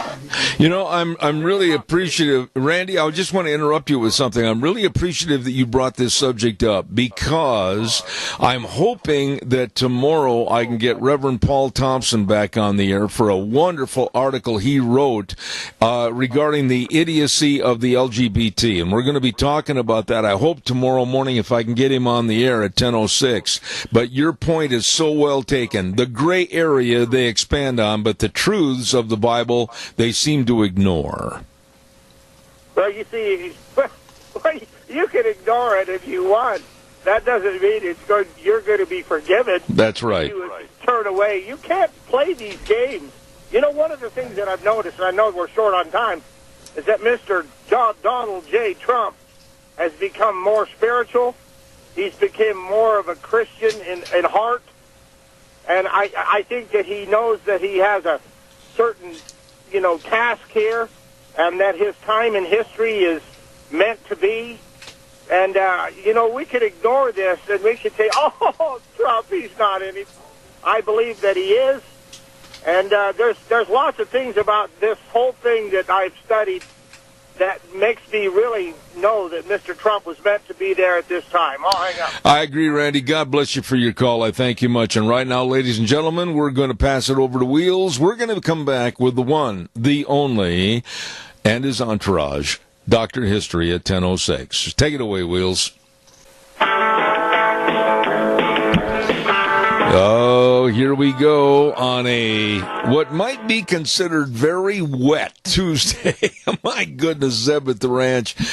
And, of course, our major sponsor, your Magic Valley Les Schwab Tire Centers. All 7 locations serving you with a great big spring tire sale going on right now. And you stop in and see any one of the 7 locations today. Along with some of our great advertisers like Burley Physical Therapy and Rehabilitation at 1263 Bennett Avenue, Suite 2 in Burley, helping you get back to being you. We'll have our guest with us in just a moment. Right now, I want to remind you about Dino Septic Service. You know they do the job that you don't want to do. You don't want to stand out there pumping a septic tank. No, hold your nose. You don't want to be out there with liquid waste removal or sewer and sink drain lines cleaning. No, well, they do. They do it. Dino Septic Service. Call them. They've recently expanded their business to better serve more people. All you have to do is call them at 436-6526 or in Burley 678-1638. The best of fast, fair, friendly service. Dino Septic Service with a big truck that says smells cargo on the way. Dino's Septic Service. You know, that's very fitting that we would have that ad, and now we segue to my dear friend, Dr. History.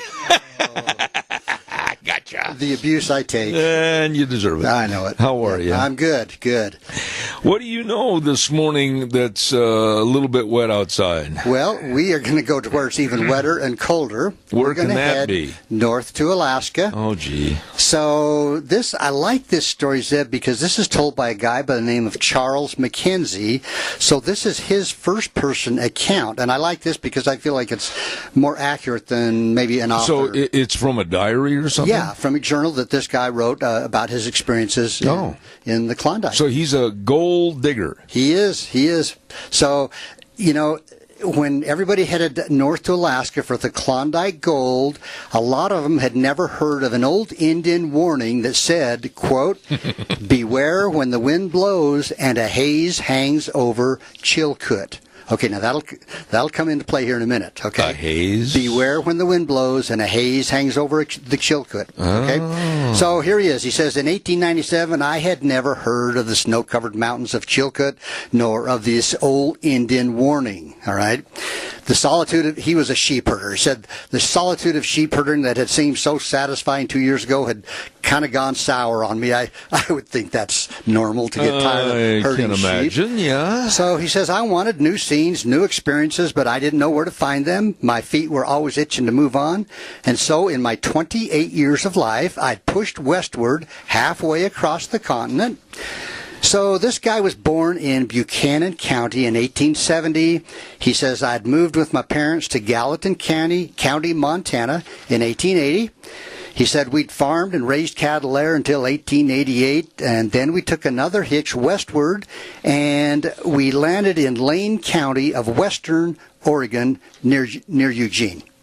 Okay. He said, I worked with my father on the farm there until 1896, so he hung in there for, 16 years or so. Mm-hmm. Then he says, I got restless. I looked westward once more, and now only 80 miles away lay the rugged Pacific Ocean. Oh, boy. So here's where things get a little interesting.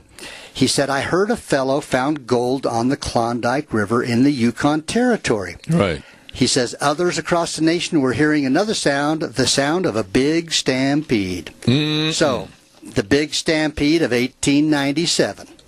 So, he says men and women, fired by dreams of untold wealth, rushed by crowded boatloads towards the Klondike and the treasure hidden there.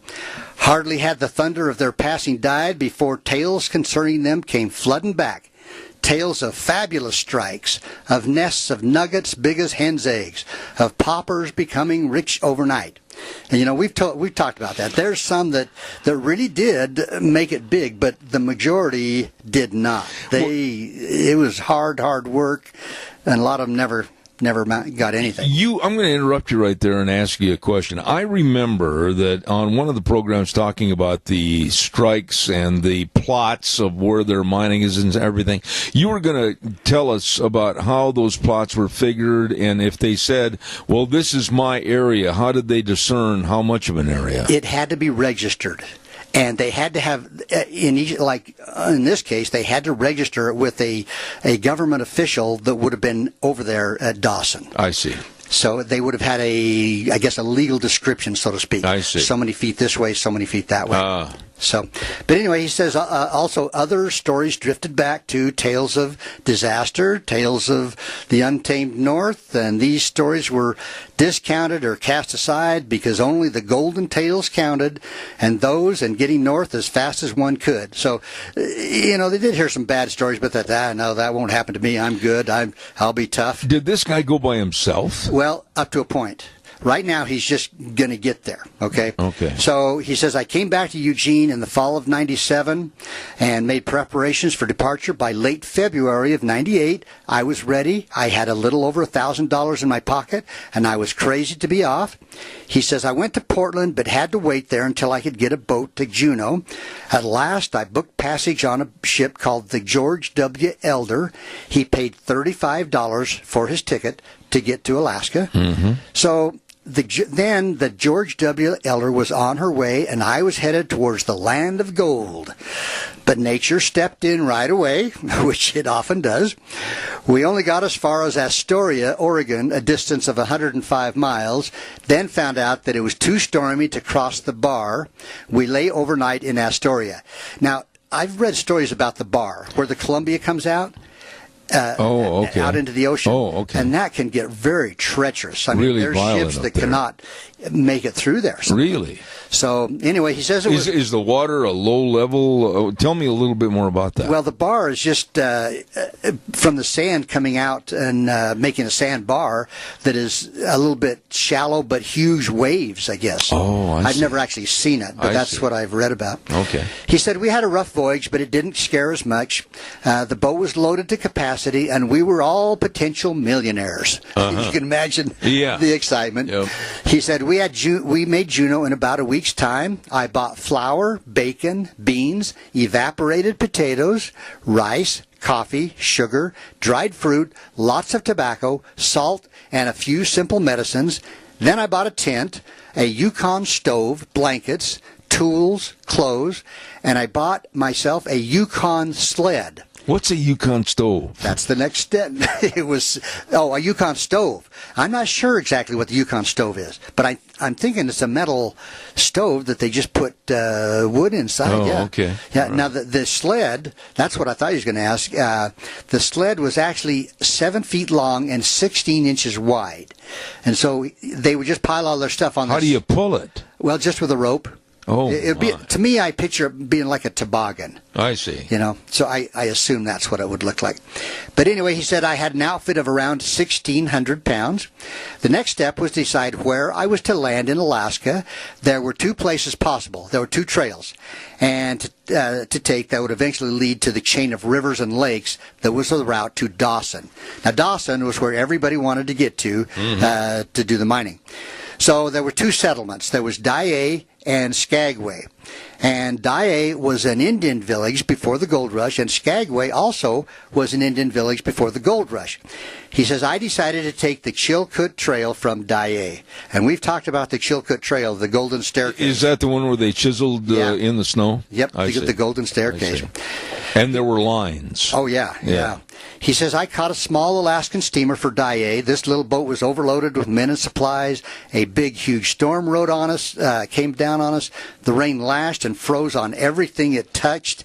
And that night, our boat was covered with ice. Now, right there, Zeb, I'd be turning around. And I've seen that show. What's the name of that TV show? My goodness, my mind went blank. Where they're out fishing, deep sea fishing, and they have to really keep the ice off the boat because down they go.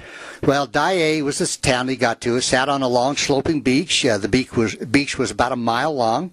He said we scrambled ashore. Our goods would be floated in during the night because they had to put the boat out away from shore. Yeah. They didn't have a dock to come into.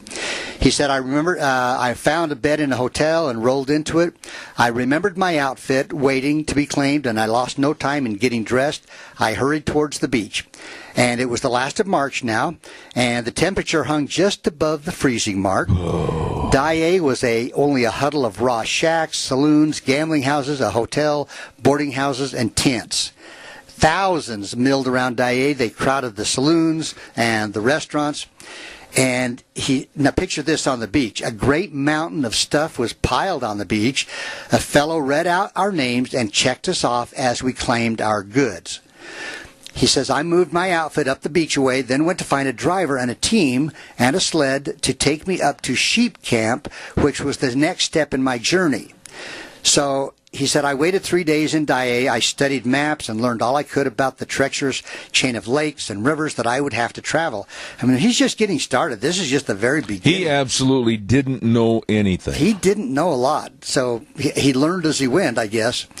Anyway, he says, seeing the mountains of goods piled around lots of times with nothing but markings to protect them worried me at first. And then he said, what about all these outfits stacked in the open? I asked a big fellow with the friendly dark eyes, and I said they'd be a big temptation to anyone with itching fingers, wouldn't they? Well, this big man said, quote, I don't think anyone will be anxious to steal from the other fellow, not when they hear what we did to a thief last week. And that was? We caught him. We stripped him of every supply he had, even his pocket knife. Then we sent him down the trail. We passed along the word of what he'd done, and you may be sure that no one is going to take pity on him. Up here, he says, we figure a thief is the same as a murderer. A man's outfit is his lifeline, and robbed of that, he'll die. So Whoa. You didn't do that. So that guy maybe didn't make it. He may not have. Yeah. You know. So you mentioned about being on his own. He said, I teamed up with a guy by the name of Billy Hardwick from Nebraska. So I think you got two rookies here heading from out. Nebraska. Yeah. Yeah. Yeah. So now this sheep camp that he was going to lay 12 miles or so up the canyon from Dyea. And sheep camp was a beehive of activity when we arrived. Teams were working up from Dyea. Hundreds of camps were crowded together, and goods were piled sky high. Men and a scattering of women, bent under heavy loads, staggered up the mountain to the summit. 3 miles above sheep camp, far up on that dizzy summit, was Chilkoot Pass, the gateway to the Klondike. Yeah. And that's the one I've talked about that the Canadians... You showed me a picture of it. Yeah, the Canadian government was up on top, and you were supposed to have 2,000 pounds of gear before they would let you into Canada and on your way down to the Klondike. How does somebody pull 2,000 pounds of gear on a sled? Well, they don't. I mean, you've got to take it, just pack at a time. My. So you're going to leave it, then go back and get Right, more. Exactly. So he starts out, he says, I built my pack up to 200 pounds. Wow. Then I strapped the pack on my back and started out. There were thousands ahead of me on the trail. It was just above freezing, but the sun was blazing down. I had on a hooded Mackinac, but hadn't gone far before I had to throw it back. I was sweating before I'd gone a half a mile. 2 miles from sheep camp, the timber stopped, and I came out above the timberline at what they called Stone House. Now, Stone House wasn't a house at all. It was a huge house-shaped rock, and it was covered with snow. So here he is with these thousands of people packing stuff. So now he says some teams sledded up as far as Stone House at an extra high fee. So the people that brought him up to Dyea or sheep camp, sometimes they'd hire them to take him a little farther up. I see. So, but he didn't. From there on, clear to the summit, it was a backpacking job. The trail really got rugged from Stone House on. I divided my pack here and restrapped a 100-pound sack on my shoulders. So he left his gear there. Well, Now, he was partnered up with this Billy Hardwick by now. So a lot of times they would have one guy go up, come back, and then the other guy would go up and come back. So they would, again, and how far was the distance? It's about 3 miles at this point to get up to the Golden Staircase. Packing a 200-pound pack. Yeah, but he reduced it down to a 100-pound sack. Still, Wow. So he says, as I went along, I noticed outfits stacked along the trail with for sale signs on them. My shoulder straps cut my back and breathing became more difficult. A half-mile beyond Stonehouse, a fellow had a tar paper shack. He had a restaurant here and sold good meals. The shack was about 10 by 12 feet. If anyone lugged a good-sized piece of wood up the mountain to him, he got his dinner for free. So here's a restaurant, okay? Oh, my God. Now, a little beyond the restaurant was another place of business. It was a snow dugout or a cave. A man served water or lemonade here. Both drinks were the same price, 15 cents each. Lemonade in Alaska with snow and ice doesn't sound good. It doesn't. It doesn't. No. But keep in mind, Zeb, there's snow and ice all over, so sometimes even just getting water could be a challenge. So anyway, it says a few feet from the snow house were the scales, okay? A tar paper shack housed them. Indians and others carried packs up the steps to the summit. They charged 2 cents a pound and weighed in at the scales before the big climb. So these were the entrepreneurs that were carrying the stuff up, but they had to weigh it so they could charge the guy, whatever they were going to charge him. So the big climb, this is the hard one. He says, I stared upward for 1,000 feet, and there was a stairway of ice-carved steps all the way. Gee. These were the steps Indians had carved them in the dim pass to get up to the summit of Chilkoot and on the pass. Now, I always thought, a white man had charge of them now. So I thought the white man is the one that made the steps, but actually the Indians had done this. But he took it over. He had a huge rope hung down the side of the steps from the summit. It was anchored at the bottom with stakes driven into the ground. A great heap of rocks held the stakes down. The rope was fully an inch thick at the bottom and was used exactly as a stair rail. Thousands of hands pulling on the rope had worn it as thin as a man's finger at the top. It was anchored here, too, with stakes and rocks. The steps were about 1.5 feet wide.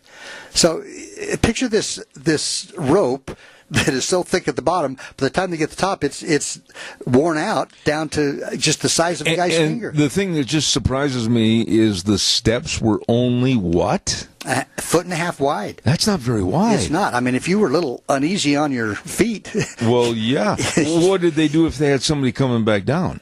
Well, we'll get to that. And that was a different... Okay. That was a different method, Zeb. Oh. And we'll get to that. So here, picture this. A money box was at the bottom of the steps. He said we dropped 10 cents or 15 cents in for the keeper every time we made a trip to the summit. He kept busy at them all day long with a shovel and a broom. So he kept the snow off the steps. He says, I took my place in line, grabbing the rope with one hand. I started up those icy stairs. When I finally came to a resting place, I stopped to get my breath. A resting place was a pair of twin side steps just large enough to hold a man in his pack. So just a small space on each side to get out of line to rest. You couldn't sit down or anything. I don't know if there was a place to sit or just, stand. I don't know.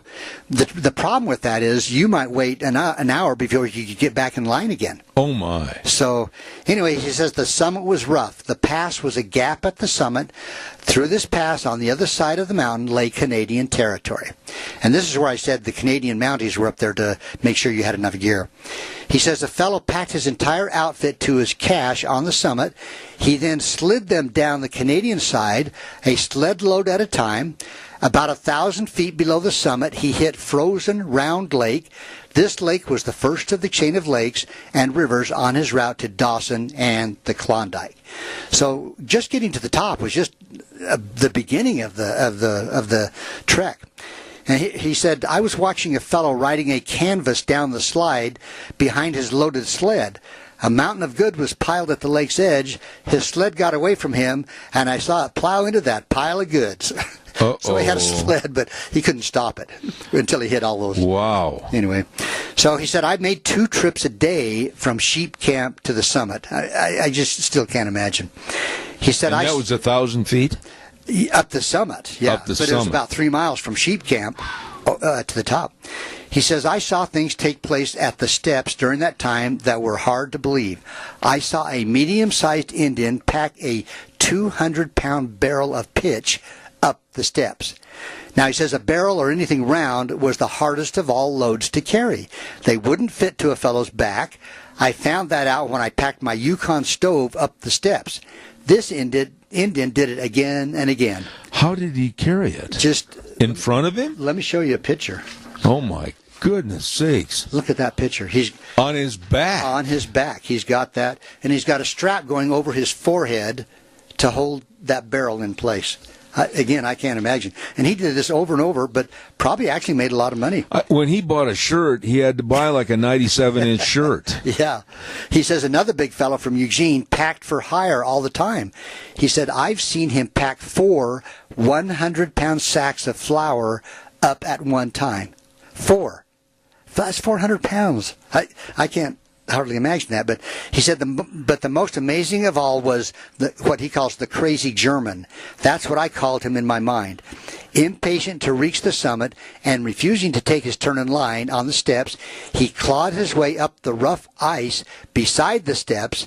None of us believed he'd make it, but he did. Anyway, he says, I learned a quick way to get down the side of the Chilkoot. Here's what you were asking. A slide ran parallel with the steps. After I'd slid down once, I found out that the seat of a man's pants can feel mighty thin. I used a canvas to ride down on after that. Oh. So they had just like a long slide next to the steps. Yeah. So he says, a little over a week's hard packing, and I had my outfit all cached on the summit. Well, he said he ended up going back down to help his partner, and he said the wind was blowing.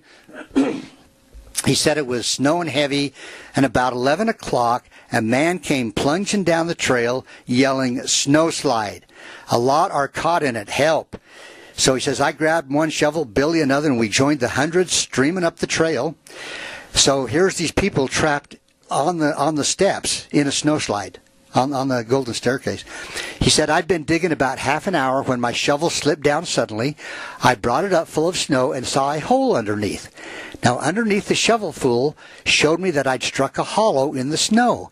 Underneath the vault-like hollow was a body. The body of a man lying in a sleeping bag. The hollow was caused by the warmth of his body melting the snow. Oh, my But he was dead. He was dead. He was dead. Others were finding victims too, and he said, we just kept working. Then we found him, the sole survivor. You ready for this? The sole survivor, we uncovered an ox.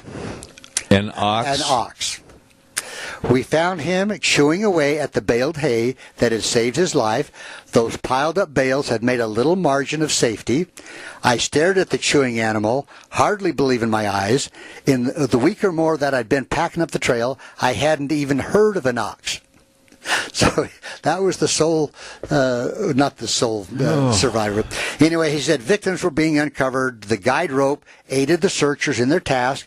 They had only to locate the rope, dig down, and uncover another victim. He said, I had no idea that a doctor was going into Dawson with us until I found him busy at the slide. His name was Dr. Cleveland. He gave first aid to anyone brought up alive. He said all the survivors were in bad shape. I don't know how many of them died. The dead were taken to sheep camp. A tent was set up as a morgue, and the stiffened bodies were placed in at least 53 dead people. Oh, my. Then came the task of trying to identify those faces. We're down to 30 seconds. Okay, so Dr. Cleveland helped identify them. There was one woman that was found buried upright, and she was still alive. She was straight up and down. He said, we dug for 3 days and were finally satisfied there was no one else. He says, I got my sledding outfit through the pass and at this point headed on to the Klondike. Let's have more on that next week. That's an interesting story. I'm sorry we ran out of time, but there's so many questions to ask about the human toughness that they had to have. Yeah, my goodness.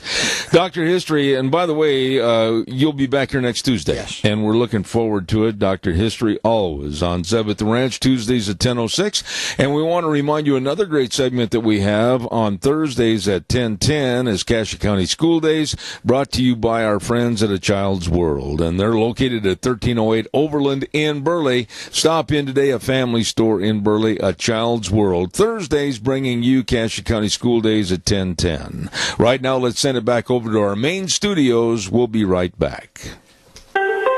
And now, back to Zeb at the Ranch on AM 1230 KBAR. To reach Zeb, call 436-2244 or toll free 1-866-927-4587. And now, here is Zeb Bell. Oh, thank you. We're running a little bit behind. I want to quickly remind you about the Minnecasia Chamber of Commerce Women's Expo. It's going to be April 24th at the Burley Best Western Inn and Convention Center, starting at 9 in the morning, going till 4 in the afternoon. Hidden gems, explore, engage, and empower. Something for everyone.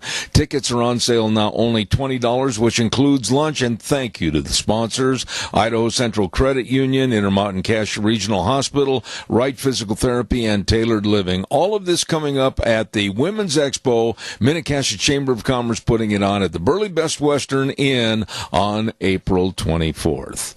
Right now, we're going to have a gentleman that I consider one of my favorite guests to have on the program because he's a straight shooter. He is a public policy analyst, economics expert, and a professor of finance. And I say good morning to Dr. Michael Busler. Sir, how are you? I'm doing real well, Dad. Thanks for having me on. As you know, it's always my pleasure to be here.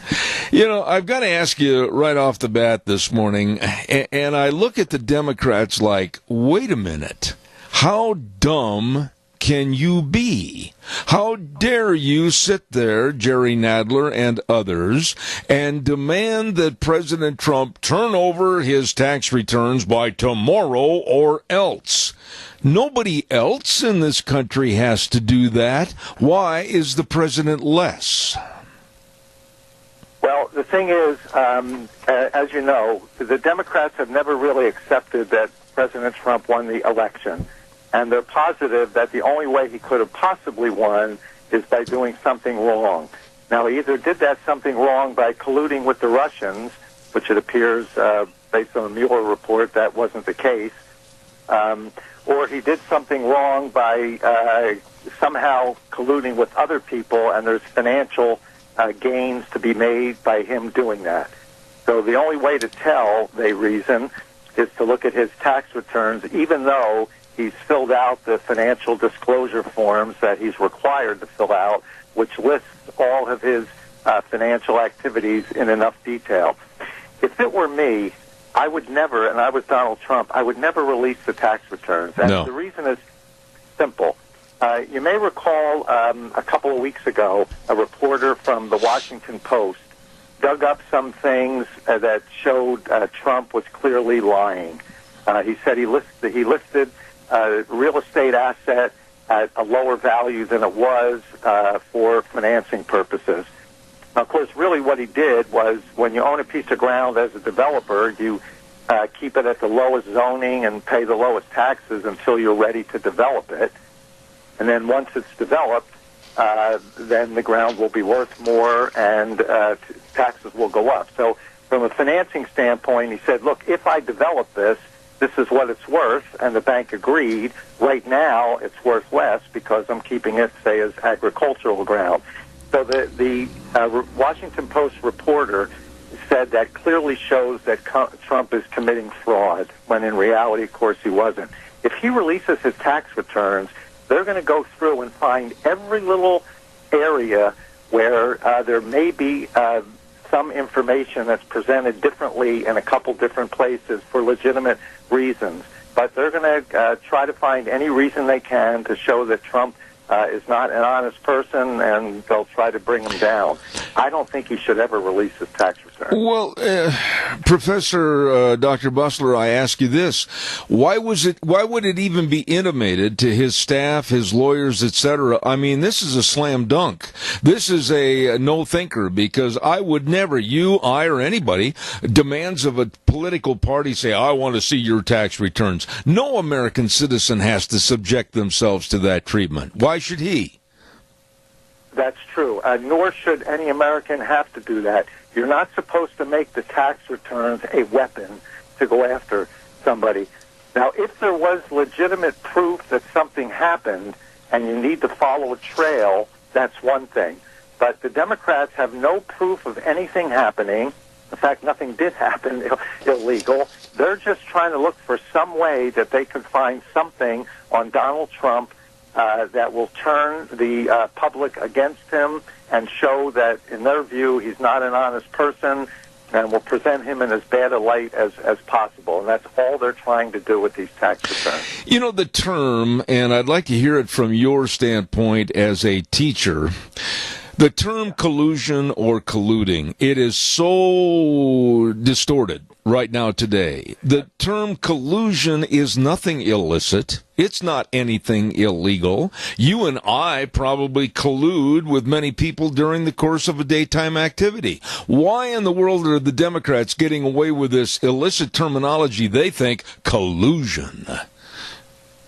Well, they're looking for anything they possibly can against President Trump. Just put the word collusion out. It just sounds like you did something wrong. And I agree with you 100%. Collusion means you're getting together with somebody for some common purpose. And there was nothing that Trump did that was illegal in anything any person or entity he got together with. It's just that the word collusion sounds like he did something bad. Now, the Mueller report clearly states there is no evidence of collusion at all. So you would think the Democrats would drop it, but even this morning with Attorney General Bill Barr, they're supposed to be asking him about his budget. I caught the beginning of it, and all they were trying to say is we want to see everything in the Mueller report because I'm sure there's something in there that Mueller's team of 20 lawyers, 40 FBI investigators, thousands of subpoenas. I'm sure there's something in there that they didn't find. So we want to be able to find that. We want to see the whole report. Of course, you can't do that because parts of the report have to be redacted for classified reasons and some other reasons. So, Dr. Bussler, would you agree that if you were teaching your class this morning that this is all political theater? I've got another word for it, but I can't use it on the radio.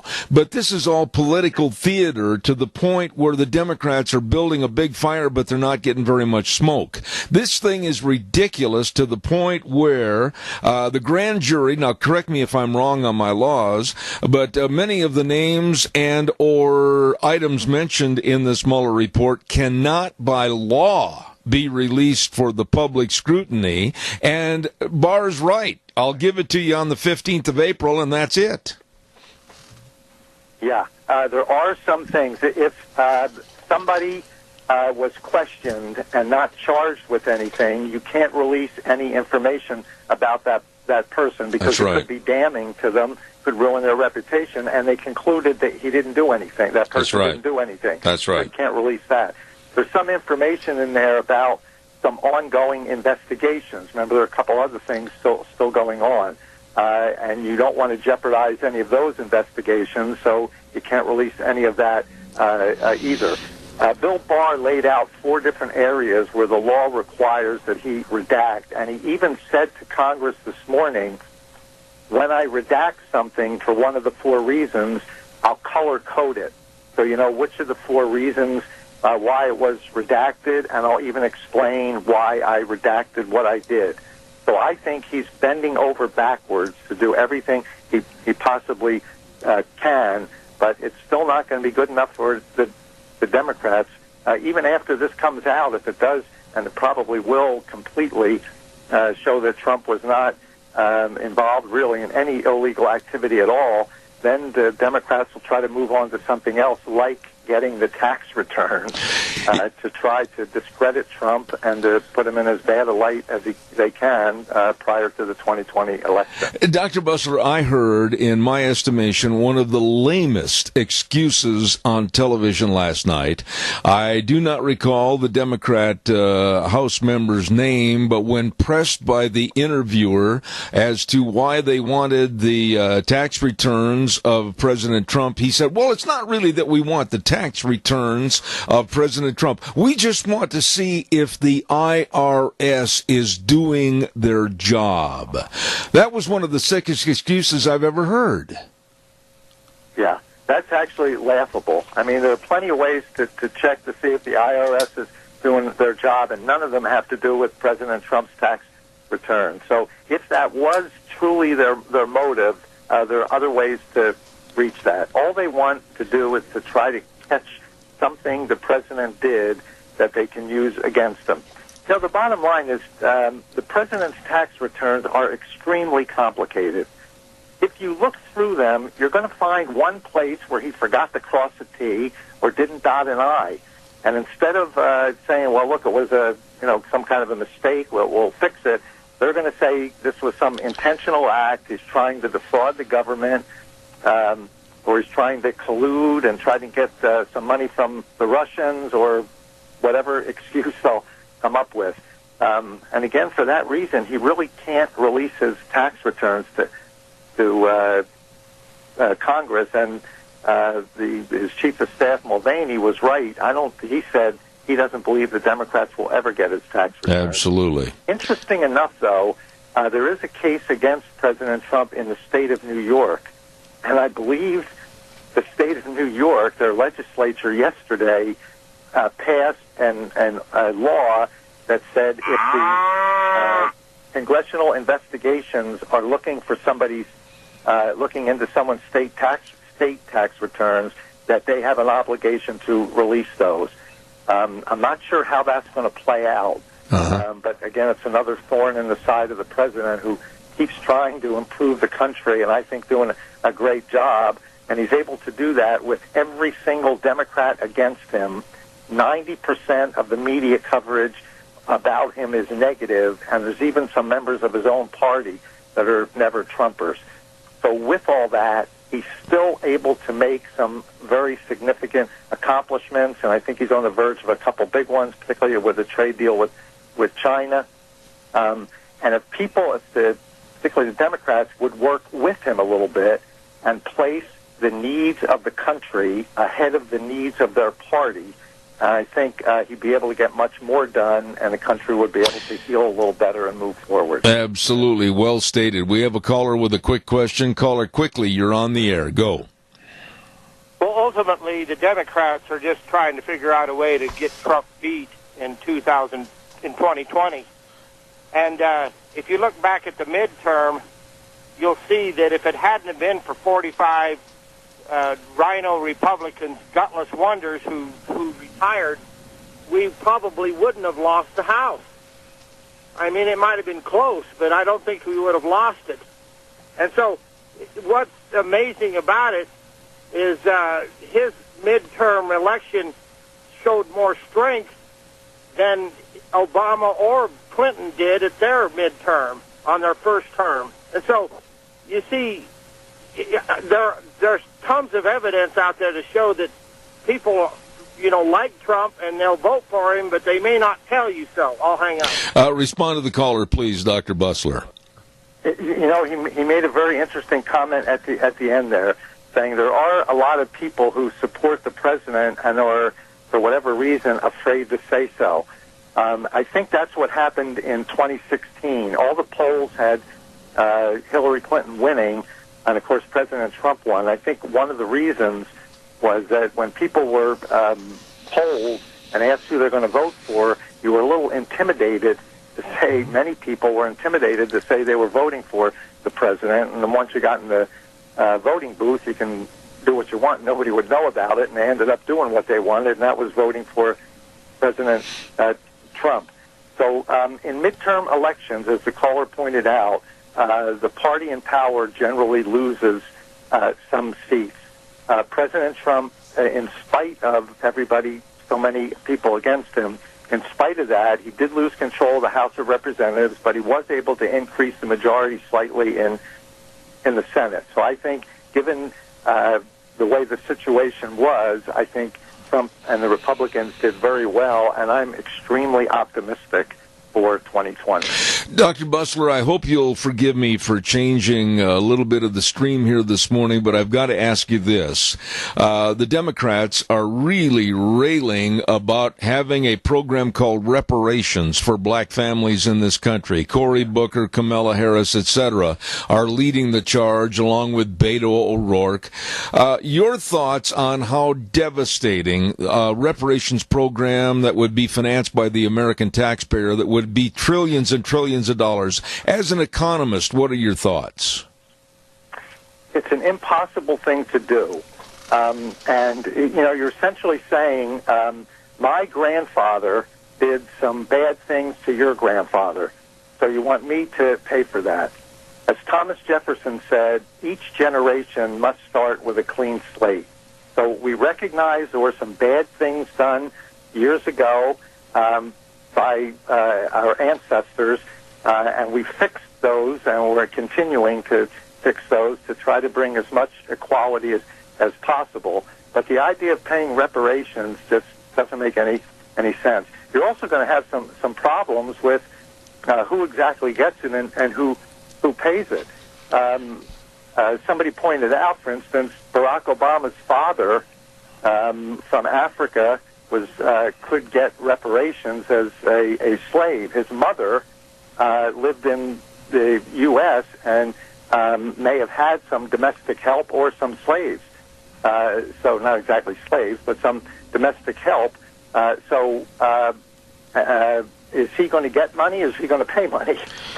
So it's kind of difficult to determine that anyway. And the whole concept is just, it's things that are done and they're over with, and it happened generations ago, and we're trying to correct it. And to ask me to take money out of my earnings to give it to somebody who you believe should get it just because of what happened to his great-grandfather really is not, I don't think, a fair thing to do. So I don't think this reparations thing is going to go very far. It may play well as a campaign issue for some candidates, but I don't think it's going to go very far. Real short answer on this, Dr. Bustler. I'm almost out of time, but looking at the last 2 years of Trump's economy, his people that work for him, being a businessman, some of the implementation to help our economy, your thoughts as to where we are and looking ahead for the next 2 years.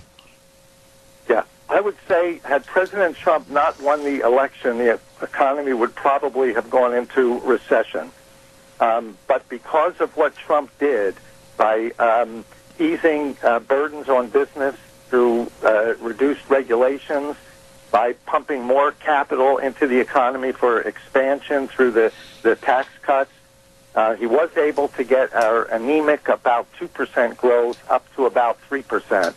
Had the Federal Reserve not been so aggressive raising interest rates, growth may be a little bit higher. The consensus view this year is growth will be about 2.5%. I'm a little more optimistic than that. I think it'll be probably over 3%, although the first quarter of this year, and the number will be out by the end of the month, will probably show a growth rate right around 2.5%. But I think in the second quarter and the third quarter, you're going to see significant pickup in activity, especially if this trade deal with China gets resolved, and it looks like they're fairly close to doing that. So I still remain optimistic in spite of all the headwinds that we see. I really enjoy having this gentleman on the program, public policy analyst, economics expert, and a professor of finance at Stockton University in New Jersey, my friend Dr. Michael Bustler. Thank you, sir. God bless, and come back soon. I certainly will. Thank you, Zeb. I appreciate you having me. All right, sir. Thank you very much. He lays it out in such understandable terminology, and I really appreciate him. Dr. Michael Bustler, a friend of this program, thank you very much. I know, Wheels. I looked at the clock. I'm running late. Thank you. Ooh, got to get the weather forecast on quickly from Scarrows Meats, 331 North Road, Jerome. The number to call, 324-7657. Don Scarrow and the entire crew with delicious meats for you and your family, and we're coming up on barbecue season before too long. Check it out. Go to their website, scarrowsmeats.com. We'll have more about Scarrow's Meats right after the weather. Well, as they say, April showers bring May flowers, and we're looking at showers pretty much throughout the rest of the week. Here's a look at your weather forecast. Rain showers, a definite for today. Mostly cloudy skies. Going to be breezy as well. Winds out of the west right around 14 miles an hour, increasing to about 30 miles an hour by this afternoon. Wind gusts as high as 40 miles an hour, so be careful if you're out there driving a high-profile vehicle. We are expecting a high of 48 tonight. Those rain showers could turn into snow showers in the overnight, especially up in the higher elevations. Winds will continue, expecting a low of 34. Tomorrow, this snow rain shower mixture will continue off and on throughout the day, especially in the afternoon. Mostly cloudy skies. Still, the wind will be a consistent. And we are looking at a high of 50 for Thursday. Slight chance of snow showers in the afternoon. Chance of rain showers as well. Partly sunny skies. Expecting a high of 51. That's a look at your weather forecast for 7-3. And Gina, thank you very much. Don Scarrow and the crew at Scarrow's Meats bring you the weather this hour, and they're located at 331 North Road. Jerome, number to call 324-7657. Delicious meats, and they are changing the way we eat. Yep, one delicious bite at a time. Oh my goodness, thank you very much. To our major sponsor, your Magic Valley Les Schwab Tire Centers, I urge you to stop in at any one of the 7 locations and check out the great big spring tire sale. It's going on right now. You can save a lot of money and put the best of tires on your car, your pickup, and your SUV. Drive safely with the best of tires. Stop in today at any one of the 7 locations. And also, don't forget brake service. Oh, they've got highly trained brake technicians, front-end alignments. Boy, it's very important after the winter with all the potholes and everything. And, of course, the shocks and the struts and the batteries. They've got it all.